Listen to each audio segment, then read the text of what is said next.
ನಮಸ್ಕಾರ. ಕಾವೇರಿ ಆಗ ತಾನೇ ಮದುವೆಯಾಗಿ ಹೊಸ ಕನಸುಗಳೊಂದಿಗೆ ಗಂಡನ ಮನೆಗೆ ಬಂದಳು. ಹೇಳಿಕೊಳ್ಳುವಂಥ ಶ್ರೀಮಂತರಲ್ಲದಿದ್ದರೂ ನೆಮ್ಮದಿಯಿಂದ ಜೀವನ ನಡೆಸುವಷ್ಟು ಸಂಪತ್ತಿಗೆ ಗಂಡನಲ್ಲಿತ್ತು. ಆತ ಹೆಸರಿಗೆ ತಕ್ಕಂತೆ ಗುಣದಲ್ಲಿ ರೂಪದಲ್ಲಿ ಶ್ರೀರಾಮಚಂದ್ರನೇ ಆಗಿದ್ದ. ರಾಮನವಮಿ ದಿನದಂದು ಜನಿಸಿದ್ದರಿಂದ ರಾಮನೆಂಬ ನಾಮಾಂಕಿತದೊಂದಿಗೆ ಅಮ್ಮ ಹೇಳುತ್ತಿದ್ದ ರಾಮನ ಕಥೆಗಳನ್ನು ಕೇಳುತ್ತಾ ರಾಮನಾಗಿಯೇ ಬೆಳೆದ.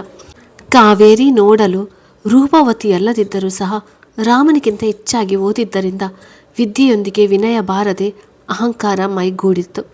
ಮನೆಯವರ ಒತ್ತಾಯ ಎನ್ನುವುದಕ್ಕಿಂತ ಹೆಚ್ಚಾಗಿ ಆತನ ರೂಪಕ್ಕೆ ಮರುಳಾಗಿ ಆತನನ್ನು ವರಿಸಿದ್ದಳು.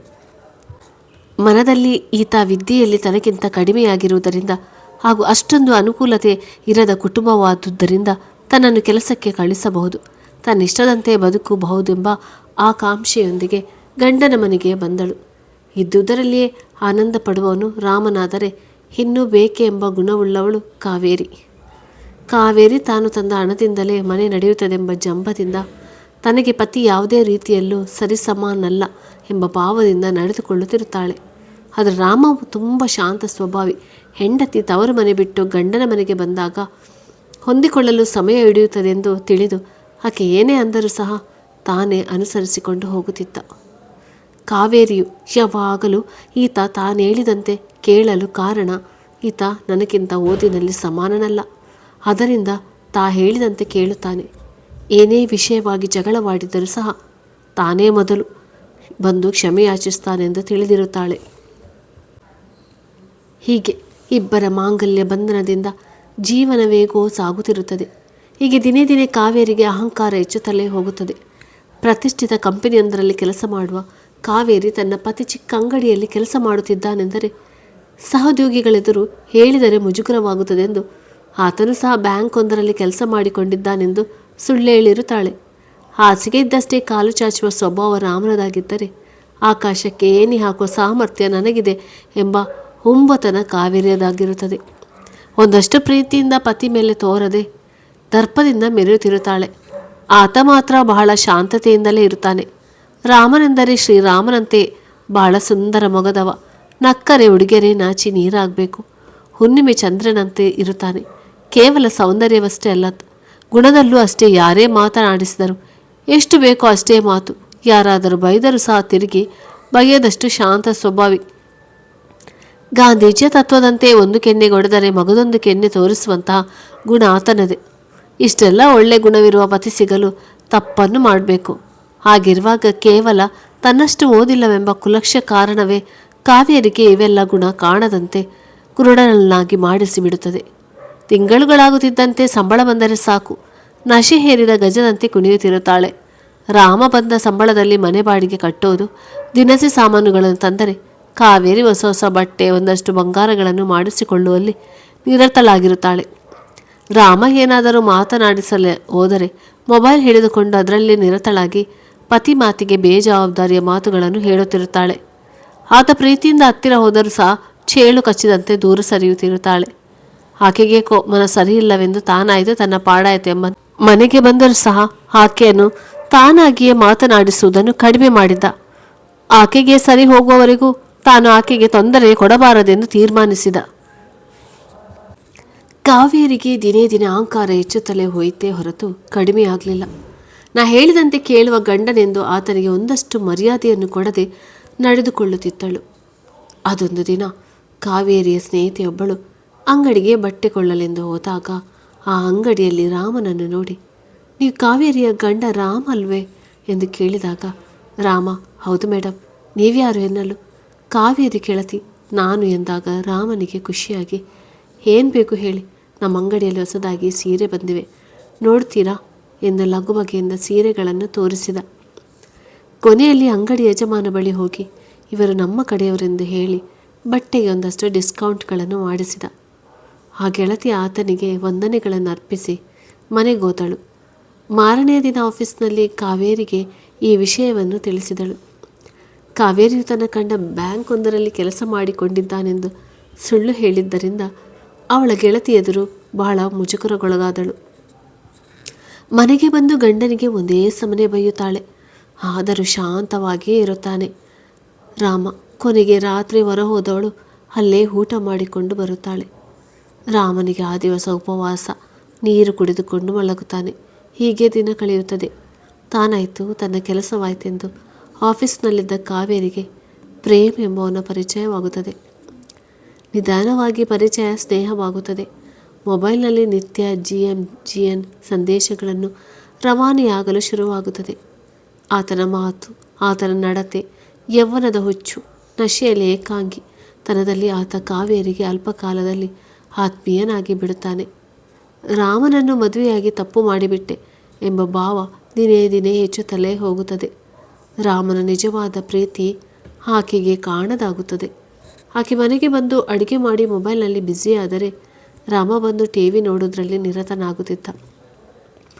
ಪ್ರೀತಿ ಕುರುಡು ಎಂಬಂತೆ ನಮ್ಮ ಕಥಾನಾಯಕಿ ಕಾವೇರಿಯ ಜೀವನದಲ್ಲೂ ನೈಜವಾಗಿ ಕಣ್ಣೆದುರೇ ಇರುವ ರಾಮನ ಪ್ರೀತಿಗೆ ಕಾಣದೆ ಹೋಗುತ್ತದೆ. ಕಾವೇರಿಗೆ ಪ್ರೇಮ್ನಲ್ಲಿ ಇದ್ದ ಸ್ನೇಹ ಪ್ರೀತಿಯಾಗಿ ಬದಲಾಗುತ್ತಾ ಹೋಗುತ್ತದೆ. ಚಾಟಿಂಗ್ನಿಂದ ಇವರ ಪ್ರೇಮ ಡೇಟಿಂಗ್ನತ್ತ ಮುಖ ಮಾಡುತ್ತದೆ. ಇದೆಲ್ಲ ಅರಿಯದ ಮುಗ್ಧ ರಾಮ ತಾನಾಯಿತು, ತನ್ನ ಪಾಡಾಯಿತು ಎಂಬಂತೆ ಜೀವನ ನಡೆಸುತ್ತಿದ್ದ. ಪ್ರೇಮ್ ಒಬ್ಬ ಹಣದ ಜೊತೆಗೆ ಹುಡುಗಿಯರ ಹುಚ್ಚಿರುವ ವ್ಯಕ್ತಿ ಎಂಬುದನ್ನು ಕಾವೇರಿ ಅರಿಯದೆ ಅವನ ಹುಚ್ಚು ಪ್ರೀತಿಯ ಮಾತಿಗೆ ಅರೆಕ್ಷಣದಲ್ಲಿ ಮರುಳಾಗಿ ತನ್ನ ಪತಿಯನ್ನೇ ಮರೆತು ಪ್ರೀತಿಯ ಮಬ್ಬಿನಲ್ಲಿ ತೇಲಾಡುತ್ತಿರುತ್ತಾಳೆ. ಕಾವೇರಿಯಲ್ಲಿ ಆದ ಈ ಬದಲಾವಣೆಯನ್ನು ಮುಗ್ಧರಾಮ ಅರಿಯದೆ ಹೋಗ್ತಾನೆ. ದಿನೇ ದಿನೇ ಆಕೆಯ ಚುಚ್ಚು ಮಾತು ಕೇಳಲಾಗದೆ ಮದ್ಯವ್ಯಸನಿಯಾಗುತ್ತಾನೆ. ಅಷ್ಟೆಲ್ಲ ಶಾಂತ ಸ್ವಭಾವಿ ಕುಡಿಯುವುದನ್ನು ಕಲಿತನೆಂದರೆ ಒಮ್ಮೆ ಯೋಚಿಸಿದರೆ ಅದೆಷ್ಟು ಗಂಡಸರು ಮದ್ಯವ್ಯಸನಿಯಾಗಲು ಕಾರಣವೇ ಅವರ ಹೆಂಡತಿಯರು. ಹೌದು, ಮನಸ್ಸಿಗಾದ ನೋವನ್ನು ಕ್ಷಣ ಹೊತ್ತು ತನ್ನ ನಶೆಯಿಂದ ಮರೆಸುವ ದಿವ್ಯ ಔಷಧವೇ ಈ ಸರಾಯಿ. ನಮ್ಮ ರಾಮನಿಗೂ ಕುಡಿಯುವುದು ತಪ್ಪೆಂದು ತಿಳಿದಿದ್ದರೂ ಸಹ ಮನೆಯಲ್ಲಿ ನೆಮ್ಮದಿ ಇರದ ಕಾರಣ ದಿನನಿತ್ಯ ಕುಡಿದು ಬಂದರೂ ಹೆಂಡತಿಗೆ ಒಂದೇ ಒಂದು ಎದುರು ಮಾತನಾಡದೆ ಸುಮ್ಮನೆ ಮಲಗುತ್ತಿದ್ದ. ಒಂದು ದಿನ ರಾಮ ಮನೆಗೆ ತಡವಾಗಿ ಬಂದಾಗ ಮನೆ ಮುಂದೆ ಕಾರ್ ನಿಂತಿರುವುದನ್ನು ಕಂಡು ಹೊಳ ಹೋದಾಗ ಪ್ರೇಮ್ ಬಂದಿರುವುದು ತಿಳಿಯುತ್ತದೆ. ಕಾವೇರಿ ತನ್ನಷ್ಟಕ್ಕೆ ತಾನು ಪ್ರೇಮ್ಗೆ ಟೀ ತಂದು ಕೊಡುತ್ತಾಳೆ ವಿನಃ ಗಂಡನಿಗೆ ಪ್ರೇಮ್ನನ್ನು ಯಾರೆಂದು ಪರಿಚಯಿಸುವುದಿಲ್ಲ. ಕೊನೆಗೆ ರಾಮ್ ತಾವ್ಯಾರೆಂದು ತಿಳಿಯಲಿಲ್ಲ ಎಂದಾಗ ನಾನು ಕಾವೇರಿಯ ಸಹೋದ್ಯೋಗಿ ಎಂದು ತಿಳಿಸಿ ಹೊರಡುತ್ತಾನೆ. ನಿಷ್ಕಲ್ಮಶ ಮನಸ್ಸಿನ ರಾಮ್ ಊಟ ಮಾಡಿಕೊಂಡು ಹೋಗಿ ಎಂದು ಹೇಳುತ್ತಾನೆ. ಇಲ್ಲ, ಬೇಡಿ ಎಂದು ತಿಳಿಸಿ ಪ್ರೇಮ್ ಕಾವೇರಿಯತ್ತ ಮುಗುಳ್ನಗೆ ಬೀರಿ ಹೊರಡುತ್ತಾನೆ. ಪ್ರೇಮ್ ಒಬ್ಬ ಹಣದ ಪಿಶಾಚಿ. ತಾನೆಷ್ಟು ಶ್ರೀಮಂತನಾಗಿದ್ದರೂ ಸಹ ಇನ್ನಷ್ಟು ಹಣದಾಸೆಗೆ ಬಿದ್ದಿರುತ್ತಾನೆ. ರಾಮ್ ಮೃದು ಸ್ವಭಾವಿ ಹಾಗೂ ಸಿಟಿ ಮಧ್ಯದಲ್ಲಿ ಆತನ ಹೆಸರಿನಲ್ಲಿ ಇರುವ ಬೆಳೆ ಬಾಳುವ ಸೈಟ್ ಇದ್ದು ರಾಮ್ ಈ ಮುಂಚೆ ಯಾರೇ ಶ್ರೀಮಂತರು ಬಂದು ಅಲ್ಲಿ ದೊಡ್ಡ ದೊಡ್ಡ ಕಾರ್ಖಾನೆಗಳನ್ನು ಸ್ಥಾಪಿಸಲು ಎಷ್ಟೇ ಕೇಳಿದರೂ ಆತ ತನ್ನ ಜೀವ ಹೋದರೂ ಸಹ ಆ ಸೈಟನ್ನು ಯಾರಿಗೂ ಮಾರುವುದಿಲ್ಲ ಎಂದು ಹೇಳಿರುತ್ತಾನೆ. ಈ ಸೈಟಿನ ಮೇಲೆ ಪ್ರೇಮ್ನ ಕಣ್ಣು ಬಿದ್ದಿರುತ್ತದೆ. ಇದನ್ನು ಹೇಗಾದರೂ ಮಾಡಿ ತನ್ನದಾಗಿಸಿಕೊಳ್ಳಬೇಕೆಂದು ರಾಮ್ನನ್ನು ಕೇಳಿದರೆ ಆತ ಖಂಡಿತವಾಗಿಯೂ ಕೊಡುವುದಿಲ್ಲ ಎಂಬ ಕಾರಣಕ್ಕೆ ಕಾವೇರಿಯ ಮೂಲಕ ತನ್ನದಾಗಿಸಿಕೊಳ್ಳಲು ಆಕೆಯನ್ನು ಪ್ರೇಮದ ಬಲೆಯಲ್ಲಿ ಬೀಳಿಸಿಕೊಂಡಿರುತ್ತಾನೆ. ಕಾವೇರಿಗೆ ಹಣವಂತ ಎನ್ನುವುದಕ್ಕಿಂತ ವಿದ್ಯೆಯಲ್ಲಿ ಸರಿಸಮನಾದ ಗಂಡನನ್ನು ತಾನು ವರಿಸಬೇಕಿತ್ತು ಎಂಬ ಕೆಟ್ಟ ಯೋಚನೆ ಆಕೆಗೆ ಪ್ರೇಮ್ನಲ್ಲಿ ಪ್ರೇಮಾಂಕುರವಾಗಲು ಕಾರಣವಾಗುತ್ತದೆ. ಪ್ರೇಮ್ ದಿನೇ ದಿನೇ ಕಾವೇರಿಗೆ ಹತ್ತಿರವಾಗುತ್ತಾ ಹೋಗುತ್ತಾನೆ. ಅವಳಿಗೆ ಒಂದಷ್ಟು ಉಡುಗೊರೆಗಳನ್ನು ಕೊಡುತ್ತಾ ಆಕೆಯನ್ನು ತನ್ನ ಮೋಸದ ಪ್ರೀತಿ ಎಂಬ ಜಾಲದಲ್ಲಿ ಬೀಳಿಸಿಕೊಂಡಿರುತ್ತಾನೆ. ದಿನೇ ದಿನೇ ಇವರ ಒಡನಾಟ ಹೆಚ್ಚುತ್ತಲೇ ಹೋಗುತ್ತದೆ. ರಾಮನಿಗೆ ಅವಳ ನಡವಳಿಕೆಯಲ್ಲಿ ಕೊಂಚ ಅನುಮಾನ ಬಂದರೂ ಸಹ ಸತಿ ಮೇಲೆ ಅನುಮಾನಪಟ್ಟು ರಾಮ ಕೊನೆಗೆ ಒಂಟಿಯಾದ ಅಂತೆಯೇ ಹೊರಗಡೆ ಕೆಲಸಕ್ಕೆ ಹೋದ ಮೇಲೆ ಗಂಡು ಹೆಣ್ಣೆನ್ನದೆ ಪರಸ್ಪರ ಸಲುಗೆಯನ್ನು ಇರುವುದು ಅನಿವಾರ್ಯ. ಅಷ್ಟಕ್ಕೆ ಅಪಾರ್ಥ ಮಾಡಿಕೊಳ್ಳಬಾರದೆಂದು ಸುಮ್ಮನಿದ್ದ. ಪ್ರೇಮ್ ಹೇಗಾದರೂ ಮಾಡಿ ಅವನ ಹೆಸರಿನಲ್ಲಿರುವ ಆ ಸೈಟನ್ನು ತನ್ನ ಹೆಸರಿಗೆ ಮಾಡಿಸಿಕೊಂಡು ಅಲ್ಲೊಂದು ದೊಡ್ಡ ಕಾಂಪ್ಲೆಕ್ಸ್ ಕಟ್ಟುವ ಕನಸು ಹೊಂದಿದ್ದ. ಪ್ರೇಮ್ನ ಮಾತಿನಂತೆ ಕಾವೇರಿ ಒಮ್ಮೆ ರಾಮನ ಬಳಿ ನನಗೂ ದುಡಿದು ಸಾಕಾಗಿದೆ. ನೀವು ತರುವ ಸಂಬಳ ನಮ್ಮ ಜೀವನಕ್ಕೆ ಸಾಲೋದಿಲ್ಲ. ಆದ ಕಾರಣ ನೀವು ಆ ಸೈಟನ್ನು ಮಾರಿ ನಾವೊಂದು ಹೊಸ ಮನೆಯನ್ನು ಕಟ್ಟಿಕೊಳ್ಳೋಣವೆಂದು ಕೇಳಿದಾಗ ಶಾಂತ ಸ್ವಭಾವಿ ರಾಮ, ಈಗ ನಮಗೇನಾಗಿದೆ, ಹೊಟ್ಟೆ ಬಟ್ಟೆಗೇನು ತೊಂದರೆ ಇಲ್ವಲ್ಲ, ಹಾಸಿಗೆ ಇದ್ದಷ್ಟು ಕಾಲು ಚಾಚಬೇಕು ಎಂದೊಡನೆ ಆಕೆ, ಇಲ್ಲ, ನೀವು ಜೀವಮಾನವಿಡೀ ದುಡಿದರೂ ನಿಮ್ಮ ಯೋಗ್ಯತೆಗೆ ಅಷ್ಟು ಹಣ ಬರುವುದು ಕನಸಿನ ಮಾತು. ಮೊದಲ ಪಾಳು ಜಾಗವನ್ನು ಮಾರಿ ಜೀವಮಾನವಿಡೀ ಕೂತು ಉಣ್ಣಬಹುದು, ನಿಮ್ಮ ವಿದ್ಯೆಗಂತೂ ಅಷ್ಟು ಸಂಪಾದಿಸಲಾಗುವುದಿಲ್ಲ ಎಂದು ಚುಚ್ಚಿ ನುಡಿದಾಗ, ಕೂತು ಉಂಡರೆ ಕುಡಿಕೆ ಹೊಣ್ಣು ಸಾಲದು. ನಾನು ಸಾಯುವ ಪರಿಸ್ಥಿತಿ ಬಂದರೂ ಸರಿಯೇ, ಆ ಜಾಗವನ್ನು ಮಾತ್ರ ಯಾವುದೇ ಕಾರಣಕ್ಕೂ ಮಾರೋದಿಲ್ಲ. ನಾನಿಂದು ಬದುಕಲು ಕಾರಣವೇ ಆ ಭೂಮಿ. ದಯಮಾಡಿ ಇದನ್ನು ಇಲ್ಲಿಗೆ ನಿಲ್ಲಿಸು ಎಂದು ಹೇಳಿ ಅಂಗಡಿಯತ್ತ ಹೋಗುತ್ತಾನೆ. ಇದನ್ನೆಲ್ಲ ತಿಳಿದ ಪ್ರೇಮ್ ಮಾತ್ರ ಹೇಗಾದರೂ ಮಾಡಿ ಆ ಜಾಗವನ್ನು ಪಡೆಯಲೇಬೇಕೆಂದು ಕಾವೇರಿಗೆ, ನೀನು ಮೊದಲು ಆತನೊಂದಿಗೆ ಪ್ರೀತಿಯಿಂದ ಇರುವಂತೆ ನಟಿಸಿ, ತದನಂತರ ಅದನ್ನು ಆತ ಮಾರದಿರಲು ಕಾರಣವನ್ನು ತಿಳಿದುಕೊಳ್ಳುವಂತೆ ಸೂಚಿಸ್ತಾನೆ. ಪ್ರಿಯಕರಣಿಯ ಪರದೈವನೆಂದು ತಿಳಿದ ವಂಚಕಿ ಕಾವೇರಿ ಮುಗ್ಧ ರಾಮನೆದುರು ಯಾವ ನಟಿಯರಿಗೂ ಕಡಿಮೆಯಿಲ್ಲ ಎಂಬಂತೆ ನಟಿಸಲು ಆರಂಭಿಸುತ್ತಾಳೆ. ಸತಿಯ ನಡವಳಿಕೆಯಲ್ಲಿ ಒಮ್ಮೆಗೆ ಇಂತಹ ಬದಲಾವಣೆಯನ್ನು ಕಂಡು ರಾಮನಿಗೆ ನಿಜಕ್ಕೂ ಬಹಳ ಆಶ್ಚರ್ಯವಾಯಿತು. ಆತ ಬಂದೊಡನೆ ಟೀ ಮಾಡಿಕೊಡುವುದು, ತಾನಾಗಿ ಆತನ ಕುಶಲ ವಿಚಾರಿಸುವುದನ್ನು ಕಂಡು ಮನದಲ್ಲಿ ಆತನಿಗೆ ಈ ರೀತಿಯ ಬದಲಾವಣೆ ಕಂಡು ಖುಷಿಗಿಂತ ಭಯವೇ ಹೆಚ್ಚಾಯಿತು. ಅದೊಂದು ದಿನ ಆತನೊಂದಿಗೆ ಹಾಗೆ ಮಾತನಾಡುತ್ತಾ, ರಿಯಾ ಸೈಟನ್ನು ಮಾರೋಣ, ನಾವೆಲ್ಲರಂತೆ ಸುಖದಿಂದ ಬದುಕೋಣವೆಂದು ಬಣ್ಣ ಬಣ್ಣದ ಮಾತನಾಡಿ ಆತನ ಮನ ಬದಲಿಸಲು ಪ್ರಯತ್ನ ಮಾಡಿರುತ್ತಾಳೆ.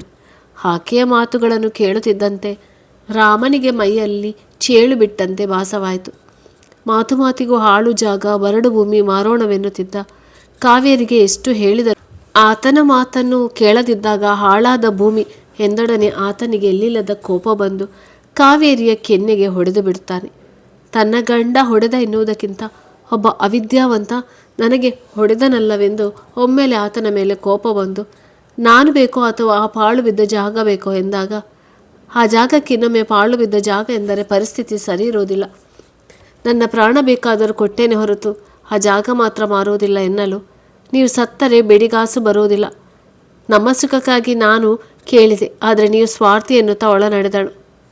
ತನ್ನನ್ನು ಆ ಕಾವೇರಿ ಅರ್ಥ ಮಾಡಿಕೊಳ್ಳುತ್ತಿಲ್ಲ ಎಂಬುದರ ಜೊತೆಗೆ ಆಕೆಗೆ ಕೋಪದಲ್ಲಿ ಹೊಡೆದು ಬಿಟ್ಟೆನಲ್ಲ ಎಂದು ನೊಂದುಕೊಂಡು ಆಕೆಯ ಹಿಂದೆ ಒಳಗಾಗಿ ಕ್ಷಮಿಸು ಕಾವೇರಿ ಎನ್ನಲು ಇದಕ್ಕೆ ತಕ್ಕ ಪಾಠವನ್ನು ತೀರಿಸಿಯೇ ತೀರುತ್ತೇನೆಂದು ಮನದಲ್ಲಂದುಕೊಂಡು ಆತನ ಬಳಿ ಕೇಳೇ ಇಲ್ಲವೆನ್ನುವಂತೆ ಇರುತ್ತಾಳೆ.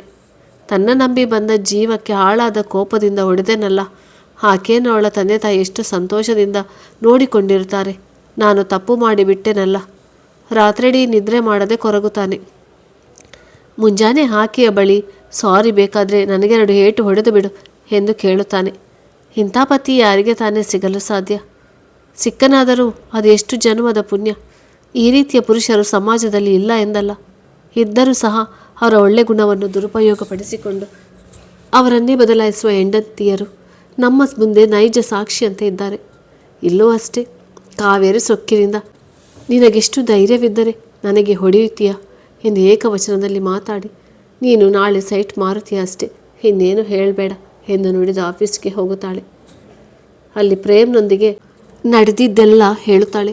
ಆ ರಾಮ್ ನಿನಗೆ ಹೊಡೆದನೆ ಎಂದು ಆ ಅವಿದ್ಯಾವಂತನೆಲ್ಲಿ, ನೀನೆಲ್ಲಿ, ನಿನಗೆ ಹೊಡೆದು ಬಿಟ್ಟನೆ ಎಂದು ಹೇಳಿ ಆಕೆಗೆ ರಾಮ್ ಮೇಲೆ ಇನ್ನಷ್ಟು ಕೋಪ ಬರುವಂತೆ ಮಾಡುತ್ತಾನೆ. ಇದಕ್ಕೆ ತಕ್ಕ ಪಾಠವನ್ನು ಆತನಿಗೆ ಕಲಿಸಲೇಬೇಕು. ಪ್ರೇಮ್, ಕಾವೇರಿಗೆ ಆತನನ್ನು ಮುಗಿಸಿಬಿಡುವ, ಆಗ ಹೇಗಿದ್ದರೂ ಮಡದಿಯಾದ ನಿನ್ನ ಹೆಸರಿಗೆ ಆಸ್ತಿ ಬರುತ್ತದೆ ಎನ್ನಲು ಕಾವೇರಿ ತಕ್ಷಣ, ಅದೆಲ್ಲ ಬೇಡ, ಕೊಲ್ಲೋವರೆಗೂ ಹೋಗುವುದು ಬೇಡ, ಬೇರೆ ಏನಾದರೂ ಉಪಾಯ ಮಾಡಿ ಆತನಿಗೆ ಬುದ್ಧಿ ಕಲಿಸಬೇಕು. ಇನ್ನೇನು ಉಪಾಯ ಮಾಡಿದರೂ ನಿನ್ನ ಗಂಡ ಜಗ್ಗುವವನಲ್ಲ. ಆತನೊಂದಿಗೆ ನೀನಂತೂ ಈ ಜನ್ಮದಲ್ಲಿ ಖುಷಿಯಾಗಿರಲು ಸಾಧ್ಯವಿಲ್ಲ. ನಿನ್ನೊಂದಿಗೆ ನಾನಿದ್ದೇನೆ, ಸ್ವಲ್ಪ ಯೋಚಿಸು Kaveri, take your own time ಎಂದು ಹೇಳಿ ಕಾರಿನಲ್ಲಿ ಹೊರಡುತ್ತಾನೆ. ಮನೆಗೆ ಬಂದ ಕಾವೇರಿ ರಾತ್ರಿ ಇಡೀ ನಿದ್ದೆ ಮಾಡದೆ ಆತ ಹೇಳಿರುವುದನ್ನು ಯೋಚಿಸ್ತಾಳೆ. ಪ್ರೇಮ್ ನನಗಾಗಿ ಏನು ಬೇಕಾದರೂ ಮಾಡಲು ಸಿದ್ಧನಿದ್ದಾನೆ. ಆದರೆ ತನ್ನ ಗಂಡ ನೆನೆಸಿಕೊಂಡವನು ಒಂದೇ ಒಂದು ಸೈಟ್ ಮಾರಲು ಹಿಂಜರಿಯುತ್ತಿದ್ದಾನೆಂದು ಯೋಚಿಸಿ, ಈತನನ್ನು ಮುಗಿಸಿ ಈತನ ಸೈಟ್ನಲ್ಲಿ ನಾವು ಬಾಳುವುದಕ್ಕಿಂತ ನಾನು ಪ್ರೇಮ್ ಸೇರಿ ಒಂದು ದೊಡ್ಡ ಸೈಟ್ ಕೊಂಡು ಈತನ ಮುಂದೆ ಚೆನ್ನಾಗಿ ಬದುಕಿ ತೋರಿಸಬೇಕೆಂದುಕೊಳ್ಳುತ್ತಾಳೆ. ಆದರೆ ಇವಳ ಮಾತು ಪ್ರೇಮ್ ಯಾವುದೇ ಕಾರಣಕ್ಕೂ ಒಪ್ಪುವುದಿಲ್ಲ. ಆತ ಆಕೆಯನ್ನು ಪ್ರೀತಿಸಲು ಕಾರಣವೇ ಆ ಸೈಟನ್ನು ತನ್ನ ವಶ ಮಾಡಿಕೊಳ್ಳಲು. ಆಕೆಗೇನೇನೋ ಹೇಳಿ ಅಂತೂ ರಾಮನನ್ನು ಮುಗಿಸುವ ಹಂತಕ್ಕೆ ಆಕೆಯನ್ನು ತಯಾರಿ ಮಾಡುತ್ತಾನೆ. ಎಂದಿನಂತೆ ರಾಮ ಮನೆಗೆ ಬಂದಾಗ ಕಾರ್ ನಿಂತಿರುವುದನ್ನು ಕಂಡು, ಓ ಪ್ರೇಮ್ ಸರ್ ಬಂದಿರಬೇಕೆಂದುಕೊಂಡು ಮನೆಯೊಳಗೆ ಹೋಗುತ್ತಿದ್ದಂತೆ ಇಬ್ಬರು ದೊಣ್ಣೆಗಳಿಂದ ಆತನ ತಲೆಗೆ ಬಲವಾಗಿ ಹೊಡೆಯುತ್ತಾರೆ. ರಾಮ ರಕ್ತದ ಮಡುವಿನಲ್ಲಿ ಬಿದ್ದು ಒದ್ದಾಡುವುದನ್ನು ಕಂಡು ಇಬ್ಬರು ಕ್ರೂರಿಗಳು ಮುಖ ಮುಖ ನೋಡಿಕೊಂಡು ನಕ್ಕು ಕೊನೆಗೆ ಆತನನ್ನು ಏನು ಮಾಡಬೇಕೆಂದು ತಿಳಿಯದೆ ಆತನ ದೇಹವನ್ನು ನಾಳೆ ವೈದ್ಯರು ತಪಾಸಣೆ ಮಾಡಿದಾಗ ಇದು ಕೊಲೆ ಎಂಬುದು ತಿಳಿಯುತ್ತದೆಂದು ಕಾರಿನಲ್ಲಿ ಹಾಕಿಕೊಂಡು ರೈಲು ಹೋಗುವ ಹಳ್ಳಿಯ ಬಳಿ ಇಟ್ಟರೆ ಆತನ ಬಟ್ಟೆ ನೋಡಿ ಆತನೆಂದು ಕಂಡುಹಿಡಿಯಬಹುದು. ಬಿಟ್ಟರೆ ತಾವೇ ಆರೋಪಿಗಳೆಂದು ತಿಳಿಯುವುದಿಲ್ಲವೆಂದುಕೊಂಡು ಪ್ರೇಮ್ ಆತನ ದೇಹವನ್ನು ಕಾರಿನಲ್ಲಿ ಒಯ್ದು ಹಳಿಯಲ್ಲಿ ಮಲಗಿಸಿ ಬರುತ್ತಾನೆ. ಇನ್ನೇನೋ ತನ್ನ ಕೆಲಸ ಮುಗಿಯಿತು. ಆ ಸೈಟನ್ನು ತನ್ನದಾಗಿಸಿಕೊಳ್ಳುವುದೊಂದೇ ಇನ್ನು ಮುಂದಿನ ಕೆಲಸವೆಂದುಕೊಂಡು ಕಾವೇರಿ ಬಳಿ ಬಂದು, ಏನು ಹೆದರಿಕೊಳ್ಬೇಡ ಚಿನ್ನ, ನಾನಿದ್ದೇನೆ, ಏನು ಆಗುವುದಿಲ್ಲವೆಂದು ಹೇಳಿ, ನಾನಿಲ್ಲೇ ಇದ್ದರೆ ಜನರಿಗೆ ಅನುಮಾನ ಬರ್ಬೋದು ಎಂದು ಹೇಳಿ ಅಲ್ಲಿಂದ ಮನೆಗೆ ಹೊರಡುತ್ತಾನೆ. ಕಾವೇರಿಗೆ ನಾಳೆ ಏನಾಗುತ್ತದೆ ಎಂದು ಚಿಂತೆಯಲ್ಲಿ ನಿದ್ದೆ ಬಾರದೆ ಊರಿನವರಿಗೆಲ್ಲ ಏನು ಹೇಳೋದು ಎಂದೆಲ್ಲ ಯೋಚಿಸತೊಡಗುತ್ತಾಳೆ. ನಿನ್ನೆಯಿಂದ ಮೂರನೆಯವನಿಗಾಗಿ ಚಿನ್ನದಂಥ ಪತಿಯನ್ನೇ ಕೊಲ್ಲಲು ನಿರ್ಧರಿಸಿದ ಈಕೆ ಹೆಣ್ಣು ಕುಲಕ್ಕೆ ಒಂದು ಅಪಮಾನವೆನ್ನಬಹುದು. ಕನಿಷ್ಠ ಮಾನವೀಯತೆಯನ್ನು ಕಳಿಸದ ವಿದ್ಯೆಗಿಂತ ನೀತಿವಂತರಾದ ಅವಿದ್ಯಾವಂತರೇ ಮೇಲು. ಬಹಳ ಒಳ್ಳೆಯತನ ಒಳ್ಳೆಯದಲ್ಲ ಎಂಬುದಕ್ಕೆ ರಾಮನೇ ಒಂದು ಉದಾಹರಣೆ. ಹಣದ ಕಡಲಿಗೆ ಹಂಬಲಿಸಿದೆ ಮನ ಎನ್ನುವಂತೆ ಮನುಷ್ಯನಿಗೆ ಎಲ್ಲ ಇದ್ದರೂ ಆತ ಇದರಲ್ಲಿ ಸುಖವಾಗಿರದೆ ಅದರಲ್ಲಿಯೇ ಕೊರತೆ ಹುಡುಕಿಕೊಂಡು ಇನ್ನೇನು ನನಗೆ ಸಿಗಬೇಕಾಗಿತ್ತೆಂದು ಹೊರಡುತ್ತಾನೆ. ಇಲ್ಲಿ ಕಾವೇರಿಯದು ಅದೇ ಪರಿಸ್ಥಿತಿ. ದೇವರಂಥ ಪತಿ ರಾಮನ ಜೊತೆ ಸಂತೋಷದಿಂದಿದ್ದರೆ ಸ್ವರ್ಗಕ್ಕೆ ಕಿಚ್ಚು ಹಚ್ಚುವಂಥ ಸಂತೋಷ ಅವರಲ್ಲಿರುತ್ತಿತ್ತು. ಆದರೆ ಮೂಢ ಹೆಣ್ಣು ದಾರಿ ಹೋಕನ ಮೋಸದ ಪ್ರೀತಿ ಎಂಬ ಜಾಲಕ್ಕೆ ಬಿದ್ದು ತನ್ನ ಮಾಂಗಲ್ಯಕ್ಕೆ ಕಂಟಕ ತಂದುಕೊಳ್ಳುವುದು ನಿಜಕ್ಕೂ ಅವಮಾನೀಯ. ಮುಂಜಾನೆಯಾಗುತ್ತಿದ್ದಂತೆ ಅಕ್ಕಪಕ್ಕದವರ ಬಳಿ ಹೋಗಿ ನನ್ನ ಪತಿ ಬಂದು ರಾತ್ರಿ ಇದ್ದವರು ಮುಂಜಾನೆಯಿಂದ ಕಾಣುತ್ತಿಲ್ಲವೆಂದು ತನ್ನ ನಟನೆಯ ಮೂಲಕ ರಾಮ ನಾಪತ್ತೆಯಾಗಿರುವ ವಿಷಯವನ್ನು ನೆರೆಯವರಿಗೆ ತಿಳಿಸಿದಳು. ಊರಿಗೂ ಫೋನ್ ಮಾಡಿ ರಾಮ ಕಾಣುತ್ತಿಲ್ಲವೆಂದು ಹೇಳಿದಳು. ರಾಮನ ತಾಯಿಗೆ ವಿಷಯ ತಿಳಿದು ಅವರಲ್ಲಿಗೆ ಧಾವಿಸಿದರು. ಕಾವೇರಿ ಹೋಗಿ ಪೊಲೀಸ್ ಕಂಪ್ಲೇಂಟ್ ಕೊಟ್ಟಳು. ಕಾವೇರಿ ಪೊಲೀಸರು ಕೇಳಿದ ಪ್ರಶ್ನೆಗಳಿಗೂ ಹೆದರಿಕೆ ಇದ್ದರೂ ಸಹ ಮರೆಮಾಚಿ ಅವರು ನಂಬುವಂತಹ ಉತ್ತರವನ್ನೇ ನೀಡಿದ್ದಳು. ಎಲ್ಲ ಮಾಹಿತಿಯನ್ನು ಪಡೆದುಕೊಂಡು ರಾಮನಿಗಾಗಿ ಹುಡುಕಾಟ ನಡೆಸಿದರು. ಅವರು ಕೆಲಸ ಮಾಡುತ್ತಿದ್ದ ಅಂಗಡಿ ಬಳಿ ಹೋಗಿ ವಿಚಾರಿಸಿದರೂ ಸಹ ಯಾವುದೇ ಸುಳಿವು ಸಿಗುವುದಿಲ್ಲ. ಕಾವೇರಿಗೆ ದೇಹ ಯಾವಾಗ ಸಿಗುತ್ತದೋ, ಇದೆಲ್ಲ ಕೆಲಸ ಯಾವಾಗ ಮುಗಿಯುತ್ತದೋ ಎನಿಸಿದರೆ ಹೆತ್ತ ತಾಯಿ ಇರುವ ತನ್ನೊಬ್ಬನೇ ಮಗನ ಸ್ಥಿತಿ ನೆನೆಸಿಕೊಂಡು ಹೇಳದೆ ಎಲ್ಲಿಗೆ ಹೋಗುವವನಲ್ಲ ನನ್ನ ಮಗ ಎಂದು ಒಂದೇ ಸಮನೆ ಅಳುತ್ತಿರುತ್ತಾಳೆ. ಮದುವೆಯಾಗಿ 8 ತಿಂಗಳಷ್ಟೇ ಕಳೆದಿವೆ. ತನ್ನ ಅಳಿಯ ಹೀಗೆ ಹೇಳದೆ ಕೇಳದೆ ಮಗಳನ್ನು ಒಂಟಿ ಮಾಡಿ ಹೋದನೆ, ಅವನು ಜೀವಂತವಾಗಿ ಹಿಂತಿರುಗಿದರೆ ಸಾಕು ಎಂದು ಕಾವೇರಿಯ ಅಪ್ಪ ಅಮ್ಮ ಮಗಳ ಕುತಂತ್ರ ಅರಿಯದೆ ಅವಳು ಮಾಡಿದ ಪಾಪವಾದರೂ ಏನು?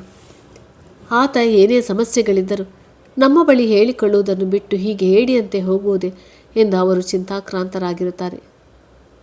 ಸಂಜೆ ಹೊತ್ತಿಗೆ ರೈಲ್ವೆ ಹಳಿ ಬಳಿ ಒಂದು ಮೃತದೇಹ ಸಿಕ್ಕಿರುವುದನ್ನು ಪೊಲೀಸರು ತಿಳಿಸಿ ಅಲ್ಲಿಂದ ಬಟ್ಟೆಯ ಚೂರೊಂದನ್ನು ಮನೆ ಹತ್ತಿರ ಬಂದು ತೋರಿಸುತ್ತಿದ್ದಂತೆ ಕಾವೇರಿ ಆ ಬಟ್ಟೆಯನ್ನು ನೋಡುವ ಮೊದಲೇ ಹೌದು, ಇದು ನನ್ನ ಪತಿಯದೇ ಎಂದು ಅವಸರವಾಗಿ ಉತ್ತರಿಸುತ್ತಾಳೆ. ಕಾರಣ ಹೇಗೋ ಪ್ರೇಮ್ ರೈಲ್ವೆ ಹಳಿಯಲ್ಲಿ ಹಾಕಿ ಬಂದಿರುವುದು ನಿಖರವಾಗಿ ತಿಳಿದಿರುತ್ತದೆ. ಅದರಿಂದ ಇದು ನನ್ನ ಪತಿಯೇ ಎಂದು ಒಂದೇ ಸಮನೆ ಅಳಲು ಶುರು ಮಾಡುತ್ತಾಳೆ. ರಾಮ ತಾಯಿಗೆ ದುಃಖ ಹೊಮ್ಮಳಿಸಿ ಬರುತ್ತದೆ. ಅಷ್ಟರಲ್ಲಿ ಪೊಲೀಸರು ಹರೆಬರೆ ದೇಹ ಮಾತ್ರ ಉಳಿದಿದೆ, ಬಂದು ನೋಡಿ ದೃಢಪಡಿಸಿ ಎನ್ನಲು ರಾಮನ ತಾಯಿ, ಬೇಡ, ದಯಮಾಡಿ ನಮಗೆ ಆ ದೇಹ ಬೇಡ, ನಾವ್ಯಾರು ಕೂಡ ಅಲ್ಲಿಗೆ ಬಂದು ನೋಡುವುದಿಲ್ಲ. ಆ ದೇಹವು ನಮಗೆ ಬೇಡ, ನಮ್ಮ ಮಗ ನಮ್ಮ ಪ್ರಕಾರ ಜೀವಂತವಾಗಿ ಇರಲಿ, ಆ ದೇಹ ಬೇಡ ಎಂದು ಅಳುತ್ತಾಳೆ. ಆ ಹರೆಬರೆ ದೇಹವನ್ನು ಯಾರು ನೋಡುತ್ತಾರೆ? ಈ ಹತ್ತೆ ಹೇಳುವುದು ಸರಿ ಇದೆ ಎಂದು ಅವರೆಲ್ಲರೆದುರು ಒಂದೆರಡು ಕಣ್ಣೀರು ಹಾಕಿ ಹತ್ತೆ ಮಾತಿನಂತೆ ಆಗಲಿ ಎಂದು ಒಂದಷ್ಟು ಡ್ರಾಮಾವನ್ನು ಮಾಡುತ್ತಾಳೆ. ತನ್ನ ಮಗಳು ಈ ವಯಸ್ಸಿಗೆ ವಿಧವೆಯಾದಳೆಂದು ಕಾವೇರಿಯ ತಾಯಿ ಒಂದೇ ಸಮನೆ ಅಳುತ್ತಿರುತ್ತಾಳೆ. ಶ್ರೀರಾಮ ಫೋಟೋವನ್ನು ಹಿಡಿದುಕೊಂಡು ತಾಯಿ ಅಳುವುದನ್ನು ಬಿಟ್ಟು ಫೋಟೋವನ್ನು ದಿಟ್ಟಿಸಿ ನೋಡುತ್ತಿರುತ್ತಾಳೆ. ಎಲ್ಲರೂ ಮನಸ್ಸು ಗಟ್ಟಿ ಮಾಡಿಕೊಳ್ಬೇಡ, ಒಂದೇ ಸಮನೆ ಅಳು ಎಂದು ಎಷ್ಟೇ ಹೇಳಿದರೂ ಸಹ ಆಕೆ ಅಳುವುದಿಲ್ಲ. ಕಾವೇರಿ ಮಾತ್ರ ಅಂತೂ ಪೀಡೆ ತೊಲಗಿದೆ ಎಂದುಕೊಂಡು ಅದನ್ನು ತೋರಿಸಿಕೊಳ್ಳಲಾಗುತ್ತಿಲ್ಲವಲ್ಲ ಎಂದು ಅಳುತ್ತಿದ್ದಳು. ಬಿಟ್ಟರೆ ಆಕೆಗೆ ತನ್ನ ಪತಿಯ ಕುರಿತು ಒಂದು ಚೂರು ಬೇಸರವೆನಿಸಲಿಲ್ಲ. ವಾರದ ಬಳಿಕ ಕಾವೇರಿಯ ತಂದೆ ತಾಯಿ ಊರಿಗೆ ಕರೆದುಕೊಂಡು ಹೋಗಿ ಮಾಂಗಲ್ಯ ತೆಗೆಯುವ ಶಾಸ್ತ್ರ ಮಾಡೋಣವೆನ್ನಲು ಕಾವೇರಿಗೆ ಊರಿಗೋದರೆ ಇನ್ನು ತನ್ನನ್ನು ಇಲ್ಲಿಗೆ ಕಳಿಸುವುದಿಲ್ಲವೆಂದು ತಿಳಿದು, ಅದೆಲ್ಲ ಮೂಢತನ, ವಿದ್ಯಾವಂತರಾಗಿ ನೀವು ಹೀಗೆ ಎನ್ನುತ್ತಿದ್ದಂತೆ ರಾಮನ ತಾಯಿಯು ಸಹ ಇವೆಲ್ಲ ಸಂಪ್ರದಾಯ ಬೇಡ, ಆಕೆ ಇನ್ನೂ ಚಿಕ್ಕವಳು, ಆ ಸಂಪ್ರದಾಯಗಳು ಮನಸ್ಸಿನ ಮೇಲೆ ಬಹಳ ಪರಿಣಾಮ ಬೀರುತ್ತದೆಂದು ಹೇಳುತ್ತಾರೆ.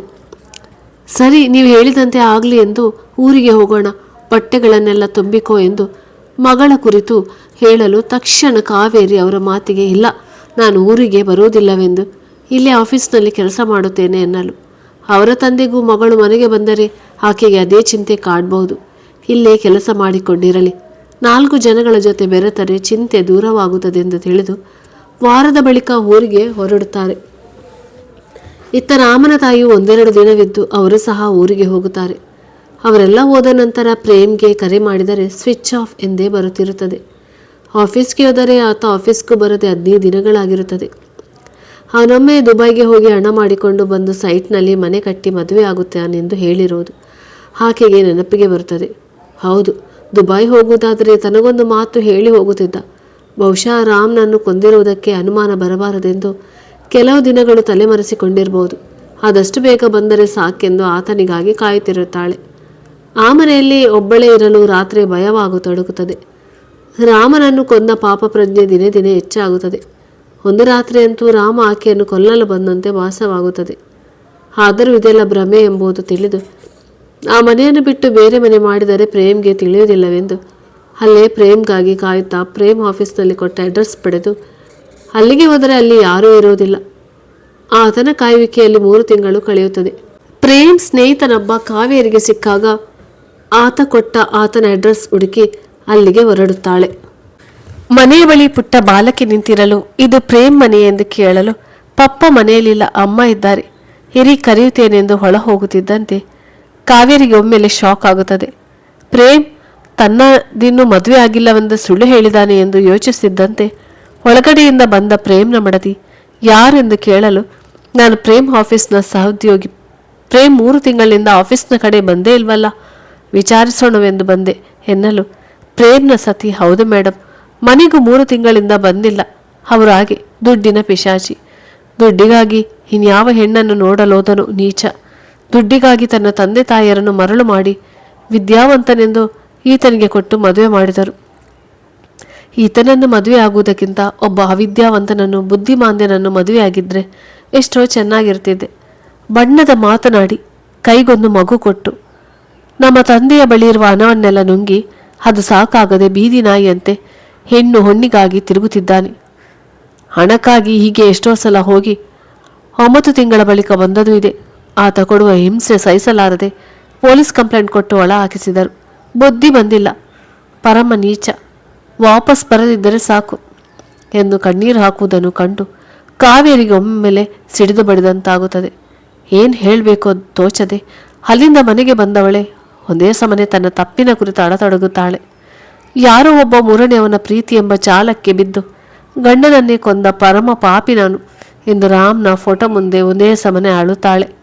ಇನ್ನೇನು ತಾನು ಈ ಭೂಮಿಯ ಮೇಲೆ ಬದುಕಲು ಯೋಗ್ಯವಲ್ಲವೆಂದುಕೊಂಡು ಸಾಯುವ ನಿರ್ಧಾರ ಮಾಡಿ ಮನೆ ಎದುರಿನ ಪಾರ್ಕ್ನಲ್ಲಿರುವ ಬಾವಿಗೆ ಹಾರಲು ಪಾರ್ಕ್ನತ್ತ ಹೋದಾಗ ಅಲ್ಲಿ ಬಹಳ ಜನರಿರುವುದು ಕಂಡು ಅವರೆಲ್ಲ ಹೋದ ಬಳಿಕ ಹಾರೋಣವೆಂದುಕೊಂಡು ಅಲ್ಲೇ ಇದ್ದ ಮೇಜಿನ ಮೇಲೆ ಕೂರುತ್ತಾಳೆ.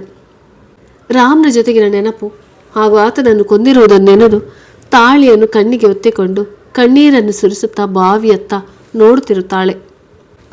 ಕಾವೇರಿ ಅಳುವುದನ್ನು ಕಂಡು ಹೆಂಗಸೊಬ್ಬಳು ಆಕೆಯ ಪಕ್ಕ ಬಂದು ಕೂತು ಅಳಲು ಕಾರಣ ಕೇಳಿ ನಾನಿನ ಸಹೋದರಿ ಎಂದು ತಿಳಿ ಎನ್ನಲು ಕಾವೇರಿ ಅಳುತ್ತಾ ನಾನೊಂದು ಬಹುದೊಡ್ಡ ತಪ್ಪು ಮಾಡಿರುವೆ ಎಂದು ಅಳತೊಡಗಿದಾಗ ಆ ಹೆಂಗಸು ಮನುಷ್ಯ ತಪ್ಪು ಮಾಡುವುದು ಸಹಜ, ಕೆಲವರು ತಿಳಿದು ತಪ್ಪು ಮಾಡಿದರೆ ಇನ್ನು ಕೆಲವರು ತಿಳಿಯದೆ ತಪ್ಪು ಮಾಡುತ್ತಾರೆ. ನಿನಗೆ ನಿನ್ನ ತಪ್ಪಿನ ಅರಿವಾಗಿರುವುದೇ ಆ ತಪ್ಪಿಗೆ ಪ್ರಾಯಶ್ಚಿತ. ಬಾ ನನ್ನೊಡನೆ ಆಶ್ರಮಕ್ಕೆ, ಅಲ್ಲಿರುವ ಅನಾಥ ಮಕ್ಕಳೊಂದಿಗೆ ನಿನ್ನ ನೋವನ್ನು ಮರೆಯುವೆಯಂತೆ ಎಂದು ಕಾವೇರಿಯನ್ನು ಆಶ್ರಮಕ್ಕೆ ಕರೆದುಕೊಂಡು ಹೋಗಿ ಕಾವೇರಿಯು ಸಹ ಅಲ್ಲಿರುವ ವೃದ್ಧರ, ಅನಾಥರ, ಬುದ್ಧಿಮಾಂದ್ಯ ಮಕ್ಕಳ ಸೇವೆ ಮಾಡುತ್ತಾ ತನ್ನ ದುಃಖವನ್ನೆಲ್ಲ ಮರೆಯುತ್ತಾಳೆ. ಒಂದೇ ಕಟ್ಟಡದ ಒಂದು ಭಾಗದಲ್ಲಿ ಅನಾಥರು, ಇನ್ನೊಂದು ಭಾಗದಲ್ಲಿ ವೃದ್ಧರು, ಬುದ್ಧಿಮಾಂದ್ಯ ಮಕ್ಕಳು, ಹೀಗೆಲ್ಲರೂ ಇರುತ್ತಾರೆ. ದೇವರ ಮನೆ ಎಂಬುದೇ ಆಶ್ರಮದ ಹೆಸರು. ಸರ್ಕಾರದಿಂದ ಬರುವ ಅಲ್ಪ ಹಣ, ದಾನಿಗಳಿಂದ ಬರುವ ಹಣದಿಂದ ಆಶ್ರಮ ನಡೆಯುತ್ತಿರುತ್ತದೆ. ಹಳೆಯದಾದ ಕಾರಣ ಪಕ್ಕದಲ್ಲೇ ಕಟ್ಟಲಾಗುತ್ತಿದ್ದ ಹೊಸ ಕಟ್ಟಡದ ಶಂಕುಸ್ಥಾಪನೆ ದಿನ ಸಂಜೆ ಪೂಜೆ ಮುಗಿಸಿಕೊಂಡು ಬಂದು ಮುಖ ತೊಳೆದುಕೊಂಡು ಕನ್ನಡಿ ಎದುರು ನಿಂತಾಗ ಆಕೆಯ ಕತ್ತಿನಲ್ಲಿದ್ದ ಚಿನ್ನದ ಸರ ಕಾಣೆಯಾಗಿರುತ್ತದೆ. ಎಷ್ಟೇ ಹುಡುಕಿದರೂ ಸಿಗದಿದ್ದಾಗ ಆಕೆಗೆ ದುಃಖ ಒಮ್ಮಳಿಸಿ ಬರುತ್ತದೆ. ರಾಮ ಹಾಗೂ ನನ್ನ ನಡುವಿನ ಬಂಧದ ಬೆಸುಗೆಯೇ ಮಾಂಗಲ್ಯ, ಅದನ್ನೇ ಕಳೆದುಕೊಂಡೆನಲ್ಲ ಎಂದು ಎಲ್ಲರ ಬಳಿಯೂ ಕೇಳಿದರು. ಯಾರು ಸಹ ತಮಗೆ ಸಿಕ್ಕಿಲ್ಲವೆಂದು ಗೌರಿ ಬಂದು ಹೋಗಿ ವಾರ್ಡ್ನ ಮೇಡಮ್ ಉಷಾ ಅವರನ್ನೊಮ್ಮೆ ವಿಚಾರಿಸಲು ಪ್ರಾರ್ಥನಾ ಸಮಯದಲ್ಲಿ ಎಲ್ಲರನ್ನೊಮ್ಮೆ ಕೇಳುತ್ತಾರೆನ್ನಲು ಹೋಗಿ ಹುಷಾರನ್ನು ವಿಚಾರಿಸಿದಾಗ ಅವರು ಈ ರೀತಿಯ ಯಾವುದೇ ಸರವು ಸಿಕ್ಕಿಲ್ಲ. ನಿಮ್ಮ ವಸ್ತುಗಳಿಗೆ ನೀವೇ ಜವಾಬ್ದಾರರು. ನಮ್ಮ ಆಶ್ರಮದಲ್ಲಿ ಕದಿಯುವವರು ಯಾರೂ ಇಲ್ಲ. ಎಲ್ಲೋ ಮಿಸ್ ಆಗಿ ಬಿದ್ದಿರಬೇಕು. ಸಿಕ್ಕರೆ ತಲುಪಿಸ್ತೇನೆಂದು ಕಾವೇರಿ ಸರಿ ಮೇಡಮ್ ಎಂದು ಕಣ್ಣೊರೆಸಿಕೊಂಡು ಹೋಗುತ್ತಾಳೆ. ಮಾಂಗಲ್ಯ ಸರ ಕಳೆದಿದ್ದರಿಂದ ಕಾವೇರಿಗೆ ಬಹಳಷ್ಟು ಬೇಸರವೆನಿಸುತ್ತದೆ. ಪತಿಯ ಪ್ರೀತಿ ಅರಿಯದೆ ಹೋಗಿ ಆತನ ಸಾವಿಗೆ ಕಾರಣಳಾದೆ. ಕೊನೆಗೆ ಆತ ಕಟ್ಟಿದ್ದ ಪವಿತ್ರ ಬಂಧನದ ಸಂಕೇತವಾದ ತಾಳಿಯನ್ನು ಕೊನೆಗೆ ಉಳಿಸಿಕೊಳ್ಳಲಾಗಲಿಲ್ಲ ಎಂದು ಬಹಳ ಚಿಂತಿತಳಾಗುತ್ತಾಳೆ. ಆಗ ಗೌರಮ್ಮ ಬಂದು, ಬಾ ಕಾವೇರಿ, ಸಂತೆಗೆ ಹೋಗಿ ಬರೋಣ. ರಾತ್ರಿ ಅಡುಗೆಗೆ ತರಕಾರಿ ಇಲ್ಲ ಎನ್ನಲು ಸರಿ ಎಂದು ಹೋಗಿ ಮುಖ ತೊಳೆದುಕೊಂಡು ಬರುತ್ತೇನೆಂದು ಮುಖ ತೊಳೆದುಕೊಂಡು ಹಣೆಗಿಡಲೆಂದು ಕನ್ನಡಿ ಮುಂದೆ ನಿಂತಾಗ ಕತ್ತು ಖಾಲಿಯಾಗಿರುವುದು ಕಂಡು ಬಹಳ ನೋವೆನಿಸುತ್ತದೆ. ಯಾವುದೇ ವಸ್ತುವಾಗಲಿ ಕಳೆದುಕೊಂಡಾಗಲೇ ಅದರ ನಿಜ ಬೆಲೆ ತಿಳಿಯುವುದು. ಹೌದು, ಕಾವೇರಿಗೂ ಸಹ ಪ್ರತಿದಿನ ಕೊರಳಲ್ಲಿರುತ್ತಿದ್ದ ತಾಳಿ ಇಂದು ಕಳೆದಿದ್ದರಿಂದ ಬಹಳಷ್ಟು ಬೇಸರವಾಗುತ್ತದೆ. ಅಲ್ಲಿಗೆ ಬಂದ ಗೌರಮ್ಮ, ನಿನ್ನ ಗಂಡ ಸತ್ತಿದ್ದರೂ ಸಹ ಸಂಪ್ರದಾಯದಂತೆ ನೀನು ತಾಳಿ ತೆಗೆದಿದ್ದ ಕಾರಣಕ್ಕೆ ಹೀಗಾಗಿದೆ. ಹಣೆಗೂ ಕುಂಕುಮ ಇಡುವುದು ನನ್ನ ಪ್ರಕಾರ ಒಳಿತಲ್ಲ ಎನ್ನಲು ಕಾವೇರಿಗೆ ತಾನು ವಿಧವೆ ಎಂಬ ಪಟ್ಟ ಮುಡಿ ಸೇರಿದೆ. ಅಲ್ಲಲ್ಲ, ಬಯಸಿ ಬಯಸಿ ನಾನೇ ಆ ಪಟ್ಟ ಪಡೆದುಕೊಂಡೆ ಎಂದು ಮನಸ್ಸಿನಲ್ಲಿ ಅಂದುಕೊಂಡು ಹಣೆಗಿಟ್ಟುಕೊಂಡ ಕುಂಕುಮವನ್ನು ಒರೆಸಿಕೊಳ್ಳಲು ಹೋದರು. ಒರೆಸಿಕೊಳ್ಳಲಾಗದೆ ಅಳುತ್ತಾ ಹಣೆಯನ್ನು ಗೋಡೆಗೆ ಚಚ್ಚಿಕೊಂಡಳು. ಹೆಣ್ಣಿಗೆ ಮುತ್ತೈದೆ ಎಂಬ ಪಟ್ಟಕ್ಕೂ ವಿಧವೆ ಎಂಬ ಪಟ್ಟಕ್ಕೂ ಅಜಗಜಾಂತರ ವ್ಯತ್ಯಾಸ. ಗಂಡ ಕುಡುಕನಾಗಿರಲಿ, ಕುರುಡನಾಗಿರಲಿ, ನೀತಿಗೆಟ್ಟವನಾಗಿರಲಿ ಆಕೆಗೆ ಚಿತ್ರಹಿಂಸೆಯನ್ನು ಕೊಡುತ್ತಿದ್ದರು ಸಹ ಆತ ಸತ್ತಾಗ ಆಕೆಯ ಮುತ್ತೈದೆ ಭಾಗ್ಯ ತೆಗೆಯುವಾಗ ತನಗೆ ಆ ಸಮಯದಲ್ಲಿ ಸಾವೇ ಬಂದಿದ್ದರೂ ಒಳಿತಿತ್ತು ಎನ್ನಿಸುತ್ತದೆ. ಹೆಣ್ಣಿಗೆ ಜೀವನದಲ್ಲಿ ಅತಿ ದೊಡ್ಡ ನೋವು ಅದು ಎನ್ನುವುದಂತೂ ಸತ್ಯ. ಹಾಗೆಯೇ ಮೊದಲು ಅಹಂಕಾರದಿಂದ ಮೆರೆದ ಕಾವೇರಿ ಈಗ ಬದಲಾದರೂ ಸಹ ಆಕೆಯೇ ಅವಕಾಶವೆಂಬುದೇ ಇಲ್ಲವಂತಾಗಿದೆ. ಆಕೆಗೆ ಮನಭಾರವೆನಿಸಿ ಕಣ್ಣೀರು ಹಾಕುತ್ತಾ, ನೀವೇ ಹೋಗಿ ಗೌರಕ್ಕ ಎನ್ನಲು, ಇಲ್ಲ ಕುಸುಮ, ತಲೆನೋವೆಂದು ಮಲಗಿದ್ದಾಳೆ. ಅಷ್ಟೊಂದು ತರಕಾರಿ ಹಿಡಿದು ತರುವುದು ನನಗೂ ಕಷ್ಟವಾಗ್ತದೆ. ನಿನಗೂ ಹೊರಗಡೆ ವಾತಾವರಣ ಒಂದಷ್ಟು ಬದಲಾವಣೆ ತರುತ್ತದೆಂದು ಬಾ ಎಂದು ಆಕೆಯನ್ನು ಕರೆದುಕೊಂಡು ಪೇಟೆಗೆ ಹೋಗುತ್ತಾಳೆ. ಸಂತೆಯಲ್ಲಿ ತರಕಾರಿಗಳನ್ನು ಕೊಂಡು ಪಕ್ಕದಲ್ಲೇ ಇದ್ದ ರಾಮನ ದೇವಸ್ಥಾನಕ್ಕೆ ಹೋಗಬೇಕೆನಿಸಿದರು. ಯಾರಿಗೆ ಒಳಿತು ಮಾಡಲೆಂದು ದೇವರಲ್ಲಿ ಕೇಳುವುದು?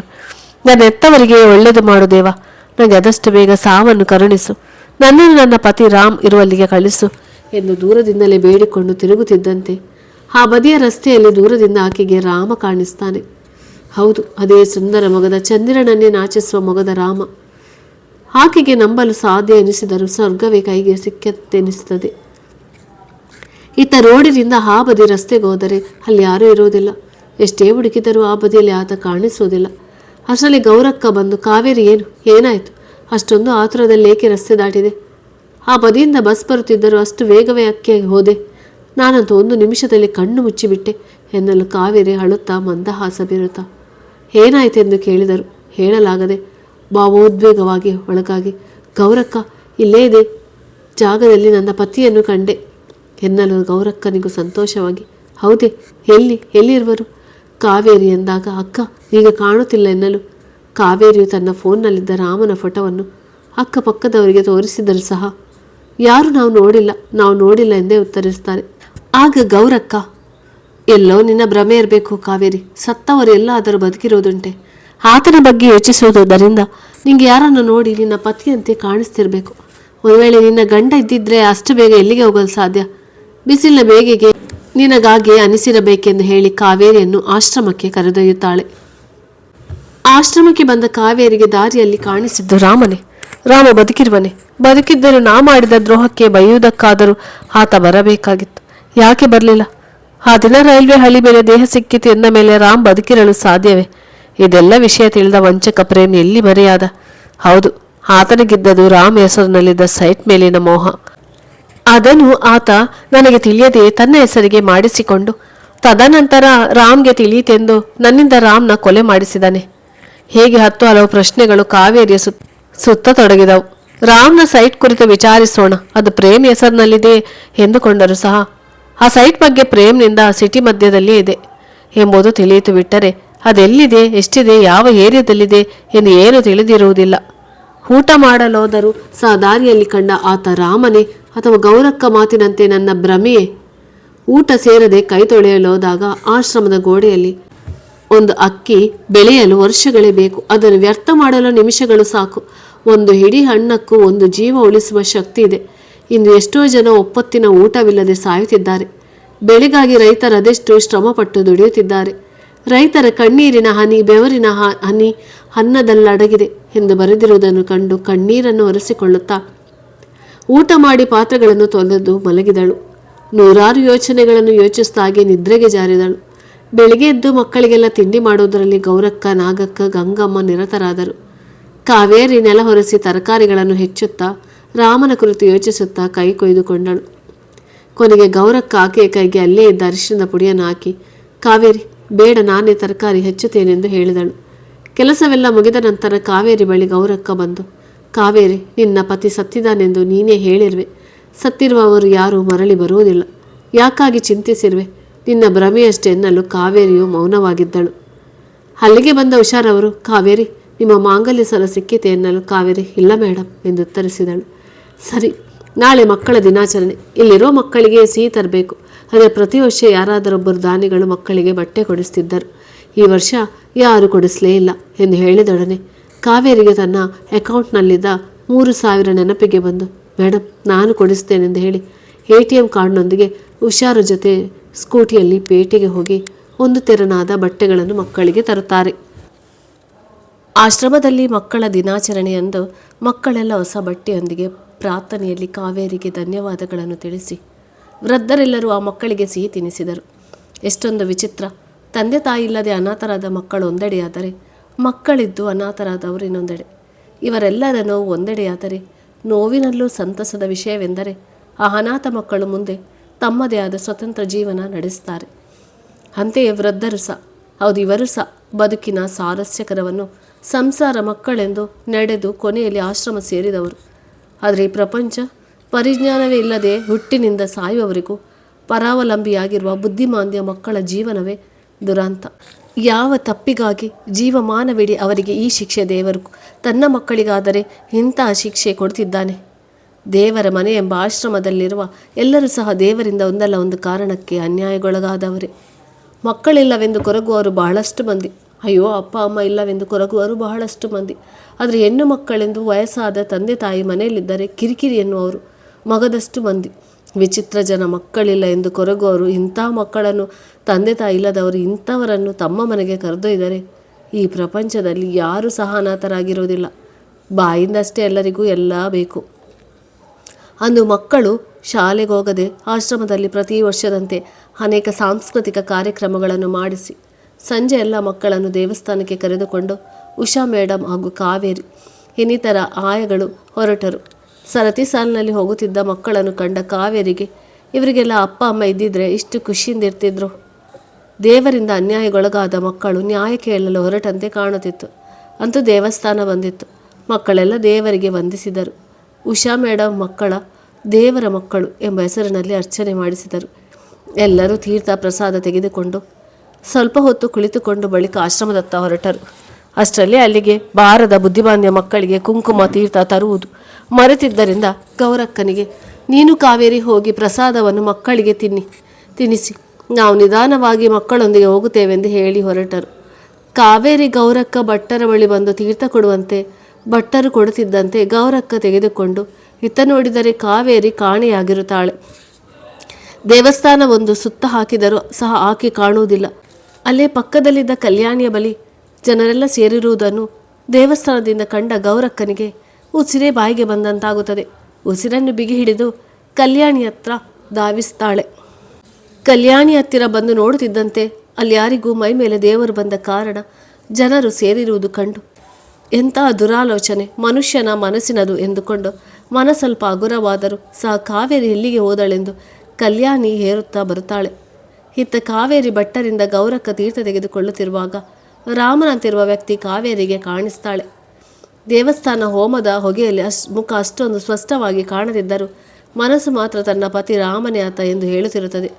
ಅದಕ್ಕಾಗಿ ಅಲ್ಲಿಂದ ಆತನನ್ನು ಹಿಂಬಾಲಿಸಿ ಕೊನೆಗೆ ಜನ ಜಾಸ್ತಿ ಇದ್ದರಿಂದ ಆತ ಕಾಣದಾದಾಗ ದೇವಸ್ಥಾನದ ಹೊರಗಡೆ ಆ ಕಡೆ ಮುಖ ಮಾಡಿ ನಿಂತು ಅದೇ ಯುವಕನನ್ನು ಕಾವೇರಿ ಧೈರ್ಯ ಮಾಡಿ ಹೋಗಿ ಭುಜ ಮುಟ್ಟುತ್ತಿದ್ದಂತೆ ಆತ ಏನು ಎಂದು ಕೇಳಲು ಆತ ರಾಮ್ ಆಗಿರದ ಕಾರಣ ಕ್ಷಮಿಸಿ ಎಂದು ಕೇಳಿ ದೇವಸ್ಥಾನಕ್ಕೆ ಬಂದು ನೋಡಿದರೆ ಅಲ್ಲಿ ಗೌರಕ್ಕ ಇರುವುದಿಲ್ಲ.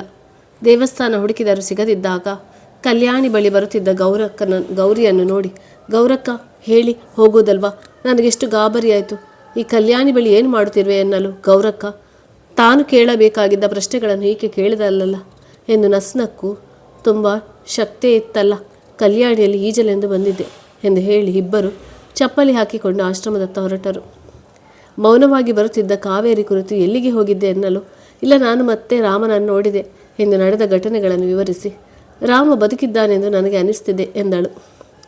ನಿನ್ನ ಭ್ರಮೆ ಮಿತಿ ಮೀರುತ್ತಿದೆ ಕಾವೇರಿ, ನಿನಗಾದಷ್ಟು ಬೇಗ ಹುಚ್ಚು ಹಿಡಿಯುತ್ತದೆ ನೋಡೆಂದು ಇಬ್ಬರ ಆಶ್ರಮಕ್ಕೆ ಹೋಗಿ ಮುಗ್ಧ ಕಂದಮ್ಮಳಿಗೆ ಕುಂಕುಮ ಹಚ್ಚಿ ತೀರ್ಥ ಕುಡಿಸ್ತಿದ್ದಂತೆ, ಅಮ್ಮ ಎನ್ನಲು ಬಾರದ ಮಕ್ಕಳು ಮಮ್ಮ ದೇರ ಪ್ರಚಾದ ನಂಗು ಎಂದು ಹರೆಬರೆ ತಮ್ಮ ಭಾಷೆಯಲ್ಲಿ ಮಾತನಾಡುತ್ತವೆ. ಆಶ್ರಮಕ್ಕೆ ಬಂದ ಕಾವೇರಿಗೆ ರಾಮನ ಸಾವಿನ ಕುರಿತು ನನಗೆ ಬಿಟ್ಟರೆ ಆ ಪ್ರೇಮ್ಗೆ ತಿಳಿದಿರಬೇಕು. ಆ ಪ್ರೇಮ್ ಎಲ್ಲಿರುವನೆಂದು ತಿಳಿದಿಲ್ಲ.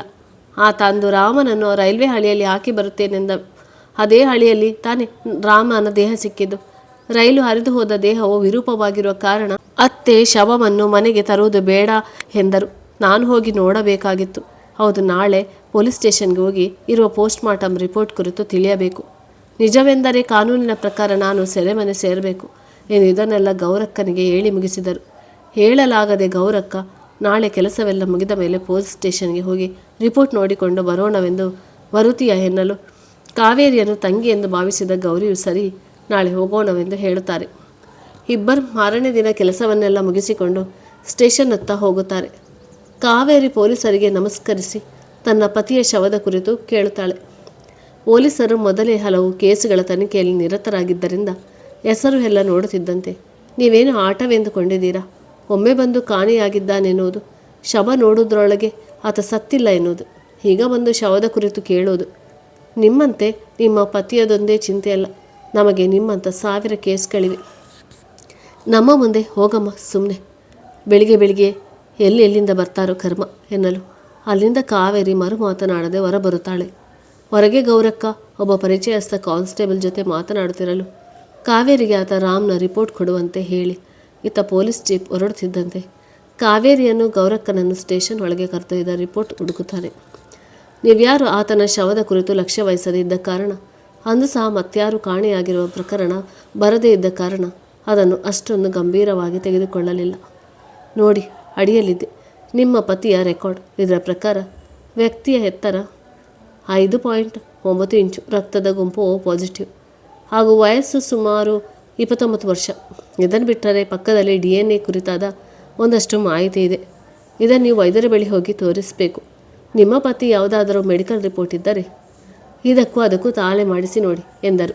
ಹೆಚ್ಚಿಗೆ ಏನೂ ಮಾಹಿತಿ ಇಲ್ಲ, ಕಾರಣ ಅಲ್ಲಿರುವ ದೇಹವನ್ನು ಬಟ್ಟೆಯ ಆಧಾರದ ಮೇಲೆ ಮನುಷ್ಯನ ಶವವೆಂದು ಗುರುತು ಹಿಡಿದೆವು, ಬಿಟ್ಟರೆ ಅಲ್ಲಿ ಒಂದಷ್ಟು ಮಾಂಸದ ಮುದ್ದೆ ಇದ್ದು ಎಂದನು. ಕಾವೇರಿಗೆ ಗಂಡನ ರಕ್ತದ ಗುಂಪು O ಪಾಸಿಟಿವ್ ಎಂದು ತಿಳಿದಿರುವ ಕಾರಣ ಹಾಗೂ ವಯಸ್ಸು ಸಹ 29 ಆದ್ದರಿಂದ ಅದು ರಾಮನೆಂದು ಪಕ್ಕವಾಯಿತು. ಹಾಗೂ ರಾಮ ಬದುಕಿರಬಹುದೆಂಬ ಆಸೆ ಹುಸಿಯಾಯಿತು. ಸರಿ, ಅವರಿಗೆ ಧನ್ಯವಾದಗಳನ್ನು ಅರ್ಪಿಸಿ ಗೌರಕ್ಕನೊಡನೆ ಆಶ್ರಮದತ್ತ ಹೊರಟರು. ದಾರಿಯಲ್ಲಿ ಗೌರಕ್ಕ ನೋಡಿದೆಯೇ ಕಾವೇರಿ, ಇನ್ನಾದರೂ ನನ್ನ ಗಂಡ ಅಲ್ಲಿ ಕಂಡ ಇಲ್ಲಿ ಕಂಡ ಎಂಬುದನ್ನು ಮರೆ. ಆದರೂ ನಿನ್ನ ಗಂಡ ಹೇಗೆ ಸತ್ತನೆಂದು ನಾನು ಕೇಳುವುದಿಲ್ಲ. ಎಲ್ಲರಿದ್ದು ಅನಾಥ ಶವವಾಗಿ ಮನುಷ್ಯನ ಶವವೆಂದು ಗುರುತು ಹಿಡಿಯದಂತಾಗಿ ಇಡೀ ಮಣ್ಣನ್ನು ಹಾಕಿಸಿಕೊಳ್ಳದೆ ಸತ್ತಿರುವುದು ದುರಂತ ಎನ್ನಲು ಕಾವೇರಿಗೆ ಪಾಪ ಪ್ರಜ್ಞೆ ಹೆಚ್ಚಾಗಿ ಕಣ್ಣೀರಿಡುತ್ತಾ ಆಶ್ರಮದತ್ತ ಹೊರಬರುತ್ತಿದ್ದಂತೆ ಅನ್ನೋನ್ ನಂಬರ್ನಿಂದ ಕರೆಯೊಂದು ಬರುತ್ತದೆ. ಹಲೋ, ಯಾರು ಎನ್ನುತ್ತಿದ್ದಂತೆ ಪ್ರೇಮ್ ಎಂಬ ಉತ್ತರ ಕೇಳಿ ಕಾವೇರಿಗೆ ಮೈಜಲ್ ಎನ್ನುತ್ತದೆ. ಪ್ರೇಮ್ ಎಂದಿದ್ದು ಕೇಳಿದೊಡನೆ ಕಾವೇರಿಗೆ ಮೈಯೆಲ್ಲ ತನ್ನಗಾಯಿತು. ಹಲೋ ಅನ್ನುವಷ್ಟರಲ್ಲಿ ಕರೆ ಕಡಿತವಾಯಿತು. ಕಾವೇರಿಗೆ ಇಷ್ಟು ದಿನ ತಲೆಮರೆಸಿಕೊಂಡಿದ್ದ ಪ್ರೇಮ್ ಈಗ ನನ್ನ ಕಾಣಲು ಬರುತ್ತಿದ್ದಾನೆ. ರಾಮನ ಸೈಟನ್ನು ತನ್ನ ವಶ ಮಾಡಿಕೊಳ್ಳಲೆಂದೇ ಆತ ಬರುತ್ತಿದ್ದಾನೆ. ಅವನ ಜೊತೆ ಸೇರಿ ನಾನು ರಾಮನ ಸಾವಿಗೆ ಕಾರಣಳಾದೆ. ಆತನ ಕಾಲ್ ಕಟ್ಟಾಯಿತು. ಹೇಗೋ ನಂಬರ್ ಇದೆ. ನಾನೇ ಆತನನ್ನು ಕರೆಸಿಕೊಂಡು ಪೊಲೀಸರಿಗೆ ಮಾಹಿತಿ ಕೊಟ್ಟು ಅವನನ್ನು ಜೈಲಿಗೆ ಕಳಿಸುವುದರ ಜೊತೆಗೆ ನಾನು ಮಾಡಿದ ತಪ್ಪಿಗೆ ಪೊಲೀಸರಿಗೆ ಶರಣಾಗಿ ಕಾನೂನಿನ ಅಡಿಯಲ್ಲಿ ಶಿಕ್ಷೆ ಅನುಭವಿಸಬೇಕೆಂದು ಅಂದುಕೊಂಡು ಪ್ರೇಮ್ಗೆ ಮರಳಿ ಕರೆ ಮಾಡಿದರೆ ಸ್ವಿಚ್ ಆಫ್ ಎಂದು ಬರುತ್ತದೆ. ಸ್ವಿಚ್ ಆಫ್ ಆಗಿದೆ. ಸ್ವಲ್ಪ ಸಮಯದ ನಂತರ ಕರೆ ಮಾಡೋಣವೆಂದುಕೊಂಡು ಆಶ್ರಮಕ್ಕೆ ಬರುತ್ತಾಳೆ. ವೃದ್ಧ ಅಜ್ಜಿಯೊಂದು ಸಾಯುವ ಸ್ಥಿತಿ ತಲುಪಿರುತ್ತದೆ. ಉಷಾ ಮೇಡಮ್ ಸಹಿತವಾಗಿ ಎಲ್ಲರೂ ಬಾಯಿಗೆ ನೀರು ಬಿಡುತ್ತಿರ್ತಾರೆ. ಆಗಷ್ಟೇ ಹೋದ ಗೌರಮ್ಮ ಹಾಗೂ ಕಾವೇರಿ ನೀರು ಬಿಟ್ಟ ಸ್ವಲ್ಪ ಸಮಯದ ನಂತರ ಅಜ್ಜಿ ಸತ್ತು ಹೋಗುತ್ತಾರೆ. ಹೆತ್ತ ಮಗನಿಗೆ ಕರೆ ಮಾಡಿ ತಿಳಿಸಿದರೆ ರಾಂಗ್ ನಂಬರ್ ಎಂದು ಫೋನ್ ಇಡುತ್ತಾನೆ. ಯಾರೆಂದು ಅರಿಯದ ಅಜ್ಜಿಗಾಗಿ ಒಂದಷ್ಟು ಮಕ್ಕಳು ಮೂಲೆಯಲ್ಲಿ ಕಣ್ಣೀರು ಸುರಿಸುತ್ತಿದ್ದಾರೆ. ಮಗದಷ್ಟು ಮಂದಿ ಮುಂದೆ ತಮ್ಮ ಪಾಡು ಇದೆ, ನಮ್ಮ ಮಕ್ಕಳು ಸಹ ಬರೋದಿಲ್ಲ. ಈ ಸುಖಕ್ಕಾಗಿ ಜೀವಮಾನವಿಡಿ ದುಡಿದು ಮಕ್ಕಳನ್ನು ಸಾಕಬೇಕೆಂದು ನೈಜ ಸತ್ಯವನ್ನು ಅರಗಿಸಿಕೊಳ್ಳುತ್ತಿರ್ತಾರೆ. ಕಾವೇರಿಗೆ ಇದೆಲ್ಲ ನೋಡಿ ಇಷ್ಟೇ ಜೀವನ ಎನಿಸುತ್ತದೆ. ತಕ್ಷಣ ತನ್ನ ತಂದೆ ತಾಯಿ ಹಾಗೂ ರಾಮನ ತಾಯಿಯ ಕುರಿತು ಯೋಚನೆ ಬರುತ್ತದೆ. ಆಕೆ ತಂದೆ ತಾಯಿಯರನ್ನು ನೋಡಿಕೊಳ್ಳಲು ಅಣ್ಣರಿದ್ದಾರೆ. ಅಂತೆ ರಾಮನ ತಾಯಿಯು ಸಹ ಅವರಕ್ಕನ ಮನೆಯಲ್ಲಿ ಅವರಕ್ಕನಿಗೆ ನೆರವಾಗಿದ್ದಾರೆ. ನಾ ಕರೆದರೂ ಅವರೇನು ಬರುವುದಿಲ್ಲ ಎಂದು ಒಂದಷ್ಟು ಯೋಚನೆಗಳು ಸಂಬಂಧಗಳನ್ನು ಸುತ್ತು ಹಾಕಿ ಬರುತ್ತವೆ. ಎಲ್ಲರೂ ಅಜ್ಜಿಯ ಶವದೊಂದಿಗೆ ಸ್ಮಶಾನದತ್ತ ಹೋಗುತ್ತಾರೆ. ಅಜ್ಜಿಯನ್ನು ಇನ್ನೇನು ಗುಂಡಿಯಲ್ಲಿ ಮಲಗಿಸಬೇಕೆನ್ನುವಷ್ಟರಲ್ಲಿ ಒಂದು ಗಂಡಸು ಹೆಂಗಸು ಅಳುತ್ತಾ ಬಂದು ಅಜ್ಜಿಯೊಡನೆ ಅವರು ಹೋಗುತ್ತಾರೆನ್ನುವ ಮಟ್ಟಿಗೆ ನಟಿಸುತ್ತಾರೆ. ಅವರ ನಟನೆ ತಿಳಿದು ಅವರ ಮಗ ಸೊಸೆ ಎಂದು ಎಲ್ಲರಿಗೂ ತಿಳಿಯುತ್ತದೆ. ಕೆಲವರು ಕೊನೆ ಕ್ಷಣದಲ್ಲಾದರೂ ಬಂದನೆಂದು, ಇನ್ನಷ್ಟು ಮಂದಿ ಸತ್ ಮೇಲೆ ತಾಯಿಯ ನೆನಪಾಗಿ ಬಂದ ಎಂದುಕೊಂಡರು. ಉಷಾ ಮೇಡಮ್ ಅವರು ಏನೂ ಮಾತನಾಡದೆ ಮುಂದಿನ ಕಾರ್ಯ ಮಾಡಿ ಎನ್ನಲು ಇಬ್ಬರು ಸತಿಪತಿಗಳು ಅಜ್ಜಿಯ ಶವವನ್ನು ನೋಡದೆ ಏನೋ ಹುಡುಕುತ್ತಿರುವಂತೆ ಕಂಡಿತು. ಕೊನೆಗೂ ಅಜ್ಜಿಯ ಮಗ, ನಮ್ಮಮ್ಮನ ಕತ್ತಲ್ಲಿದ್ದ ಸರವೇನಾಯಿತು? ಆಕೆ ಕೊನೆ ಬಾರಿ ಮನೆಗೆ ಬಂದಾಗ ಅದನ್ನು ನಾನು ಸತ್ತ ಮೇಲೆ ನೀವು ದಿನಾವು ನನ್ನ ಫೋಟೋ ಎದುರು ಅದನ್ನಿಟ್ಟು ಪೂಜಿಸಿ ಎಂದಿದ್ದರು. ಎಲ್ಲಿದೆ ಎನ್ನಲು ಯಾರಿಗೂ ಆಕೆಯ ಮಗ ಚಿನ್ನದಂಥ ಅಮ್ಮನನ್ನು ಕೊನೆಯ ಬಾರಿ ಕ್ಷಮೆ ಕೇಳಲು ಬಂದಿಲ್ಲ, ಬದಲಾಗಿ ನಿರ್ಜೀವವಾದ ಚಿನ್ನಕ್ಕಾಗಿ ಬಂದಿದ್ದಾನೆಂದು ತಿಳಿಯಿತು. ಅಲ್ಲೇ ಉಷಾ ಮೇಡಮ್ ಅವರು ಒಮ್ಮೆ ನಮ್ಮ ಆಶ್ರಮದ ಗೋಡೆಯೊಂದು ಕುಸಿದು ಬಿದ್ದಾಗ ನಿಮ್ಮ ತಾಯಿ ತಮ್ಮ ಚಿನ್ನದ ಸರವನ್ನು ಮಾರಿ ದುಡ್ಡು ತಂದುಕೊಟ್ಟು ಆ ಗೋಡೆಯ ಕಾಮಗಾರಿಗೆ ನೆರವಾದರು ಎನ್ನಲು, ನೀವು ಯಾರನ್ನು ಕೇಳಿ ನಮ್ಮಮ್ಮನ ಸರವನ್ನು ಕಾಮಗಾರಿಗೆ ಉಪಯೋಗಿಸಿದ್ದೀರಿ ಎನ್ನಲು ಉಷಾರವರಿಗೆ ಕೆಟ್ಟ ಕೋಪ ಬಂದು, ನಿಮ್ಮನ್ನು ಕೇಳಿ ನಾವೇನವರ ಆಶ್ರಮದಲ್ಲಿ ಉಳಿಸಿಕೊಳ್ಳಲಿಲ್ಲ. ತಾಯಿ ಎಂದು ಒಂದು ದಿವಸವು ನೋಡಲು ಬರದ ನೀವು ಈಗ ಬಂಗಾರದಾಸೆಗೆ ಬಂದಿದ್ದೀರೆಂದರೆ ನಾಚಿಕೆಯಾಗಬೇಕೆಂದು ಬೈಯುತ್ತಿದ್ದಂತೆ ಮಾತಿಗೆ ಮಾತು ಬೆಳೆಯಿತು. ಉಷಾರವರು ಪೊಲೀಸ್ಗೆ ಕರೆ ಮಾಡಲೆಂದು ಫೋನ್ ತೆಗೆಯುತ್ತಿದ್ದಂತೆ ಸತಿಪತಿಗಳಿಬ್ಬರು ಬಂದದಾರಿಗೆ ಸುಂಕವಿಲ್ಲವೆನ್ನುವಂತೆ ಹಾಳಾದ ಮುದುಕಿ, ಇದಕ್ಕಂತೂ ಸರ ಕೊಡಲಿಲ್ಲ, ಸತ್ತಾಗಲು ಮಾರಿ ತಿಂದು ಸತ್ತಳೆಂದು ಅಂದು, ರೀ ಈಕೆಗೆ ಇಡೀ ಮಣ್ಣು ಹಾಕಬೇಡಿ, ಅಂತರ್ ಪಿಶಾಚಿಯಾಗಿ ಸುತ್ತಲಿ ಎಂದು ಗಂಡನನ್ನು ಅಲ್ಲಿಂದ ಕರೆದುಕೊಂಡು ಹೋದಳು. ಆಶ್ರಮದವರೆಲ್ಲ ಮಣ್ಣು ಹಾಕಿ ಅದರ ಮೇಲೆ ತುಳಸಿ ಸಸಿ ನೆಟ್ಟು ಅಜ್ಜಿಗೆ ನಮಸ್ಕರಿಸಿದರು. ಮೇಲಿನಿಂದ ಎಲ್ಲ ನೋಡ್ತಿದ್ದ ಅಜ್ಜಿ, ಇಂಥ ಮಗನಿಗೆ ನಾ ಜನ್ಮ ಕೊಟ್ಟೆನೆ, ಇಂಥ ವಿಷ ಜತ್ತು ಹುಟ್ಟುತ್ತದೆಂದು ತಿಳಿದಿದ್ದರೆ ಗರ್ಭವನ್ನೇ ಹಿಂಡಿಕೊಳ್ಳುತ್ತಿದ್ದೆ ಎಂದು ಅಂತೂ ಪಾಪಿ ಹಿಡಿ ಮಣ್ಣು ಹಾಕಲಿಲ್ಲ. ನನ್ನ ಆಶ್ರಮದ ಮಕ್ಕಳು ನನಗೆ ಸ್ವರ್ಗ ಪ್ರಾಪ್ತಿಯಾಗುವಂತೆ ಮಾಡಿದ್ದಾರೆಂದು ಅಲ್ಲಿಂದ ಅವರಿಗೆಲ್ಲ ಆಶೀರ್ವಾದ ಮಾಡ್ತಾಳೆ. ಎಲ್ಲರೂ ಆಶ್ರಮಕ್ಕೆ ಬಂದು ಸ್ನಾನ ಮಾಡಿ ಊಟ ಮಾಡಿದರು. ಅಲ್ಲಿಗೆ ಬಂದ ಉಷಾರವರು, ನಾಳೆಯಿಂದ ನಮ್ಮ ಆಶ್ರಮದ ಕಾಮಗಾರಿ ನಡೆಯುತ್ತದೆ, ಕೈಯಲ್ಲಿ ಶಕ್ತಿ ಇರುವವರು ತಮ್ಮ ಕೈಲಾದ ಕೆಲಸಗಳನ್ನು ಮಾಡಿ ಎಂದರು.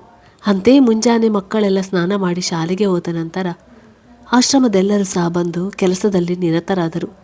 ಅಷ್ಟರಲ್ಲಿ ಅಲ್ಲಿಗೆ ಬಂದ ಆಕಾಶ್, ಸಿವಿಲ್ ಇಂಜಿನಿಯರ್ ಎಲ್ಲರೂ ಉತ್ಸಾಹದಿಂದ ಕೆಲಸ ಮಾಡುವುದು ಕಂಡು, ಉಷಾ ಮೇಡಮ್, ಎಲ್ಲರೂ ಇದೇ ರೀತಿ ಕೈ ಜೋಡಿಸಿದರೆ ಕಟ್ಟಡ ಇನ್ನೊಂದು 5 ತಿಂಗಳೊಳಗೆ ನಿರ್ಮಾಣವಾಗುತ್ತದೆ ನೋಡಿ, ಇದೇ ನಿಮ್ಮ ಆಶ್ರಮದ ಪ್ಲ್ಯಾನಿಂಗ್, ಏನಾದರೂ ಸರಿಪಡಿಸಬೇಕೆಂದರೆ ನೋಡಿ ಹೇಳಿ ಎಂದಾಗ ಕಾವೇರಿ ಮಧ್ಯದಲ್ಲಿ, ಮಕ್ಕಳಿಗೆ ಆಡಲು ಸ್ವಲ್ಪ ಆಟದ ಮೈದಾನವಿರಲಿ ಎಂದು, ನಿಮಗೆ ತುಂಬ ಧನ್ಯವಾದಗಳು ಆಕಾಶ್, ಈಗಿನ ಕಾಲದಲ್ಲಿ ದುಡ್ಡಿಗೆ ಬೆಲೆ, ಅಂಥದ್ರಲ್ಲಿ ನೀವು ಮುಂದೆ ಬಂದು ಆಶ್ರಮದ ಕೆಲಸವನ್ನು ಮಾಡಿಸ್ತಿರುವುದಕ್ಕೆ ಅನಂತ ವಂದನೆಗಳು ಎಂದರು. ಉಷಾ ಮೇಡಮ್, ಹಾಗೆಲ್ಲ ಏನೂ ಇಲ್ಲ, ರಾಮ ಸೇತುವೆ ಕಟ್ಟುವಾಗ ಹಳಿಲು ಹೇಗೆ ಸಹಾಯ ಮಾಡಿತ್ತೋ ಹಾಗೆ ಹಳಿಲು ಸೇವೆ, ಮರಳು ಭಕ್ತಿ ಅಷ್ಟೇ ಎಂದರು. ಅಲ್ಲಿಗೆ ಬಂದ ಶಾಂತಮ್ಮ ಎಲ್ಲರಿಗೂ ತಾವು ತಂದ ಕುಂಕುಮವನ್ನು ನೀಡುತ್ತಾ ಬಂದರು. ಗೌರಕ್ಕ ಹಾಗೂ ಕಾವೇರಿ ಮರಳು ಹೊರುವುದರಲ್ಲಿ ನಿರತರಾಗಿದ್ದರು.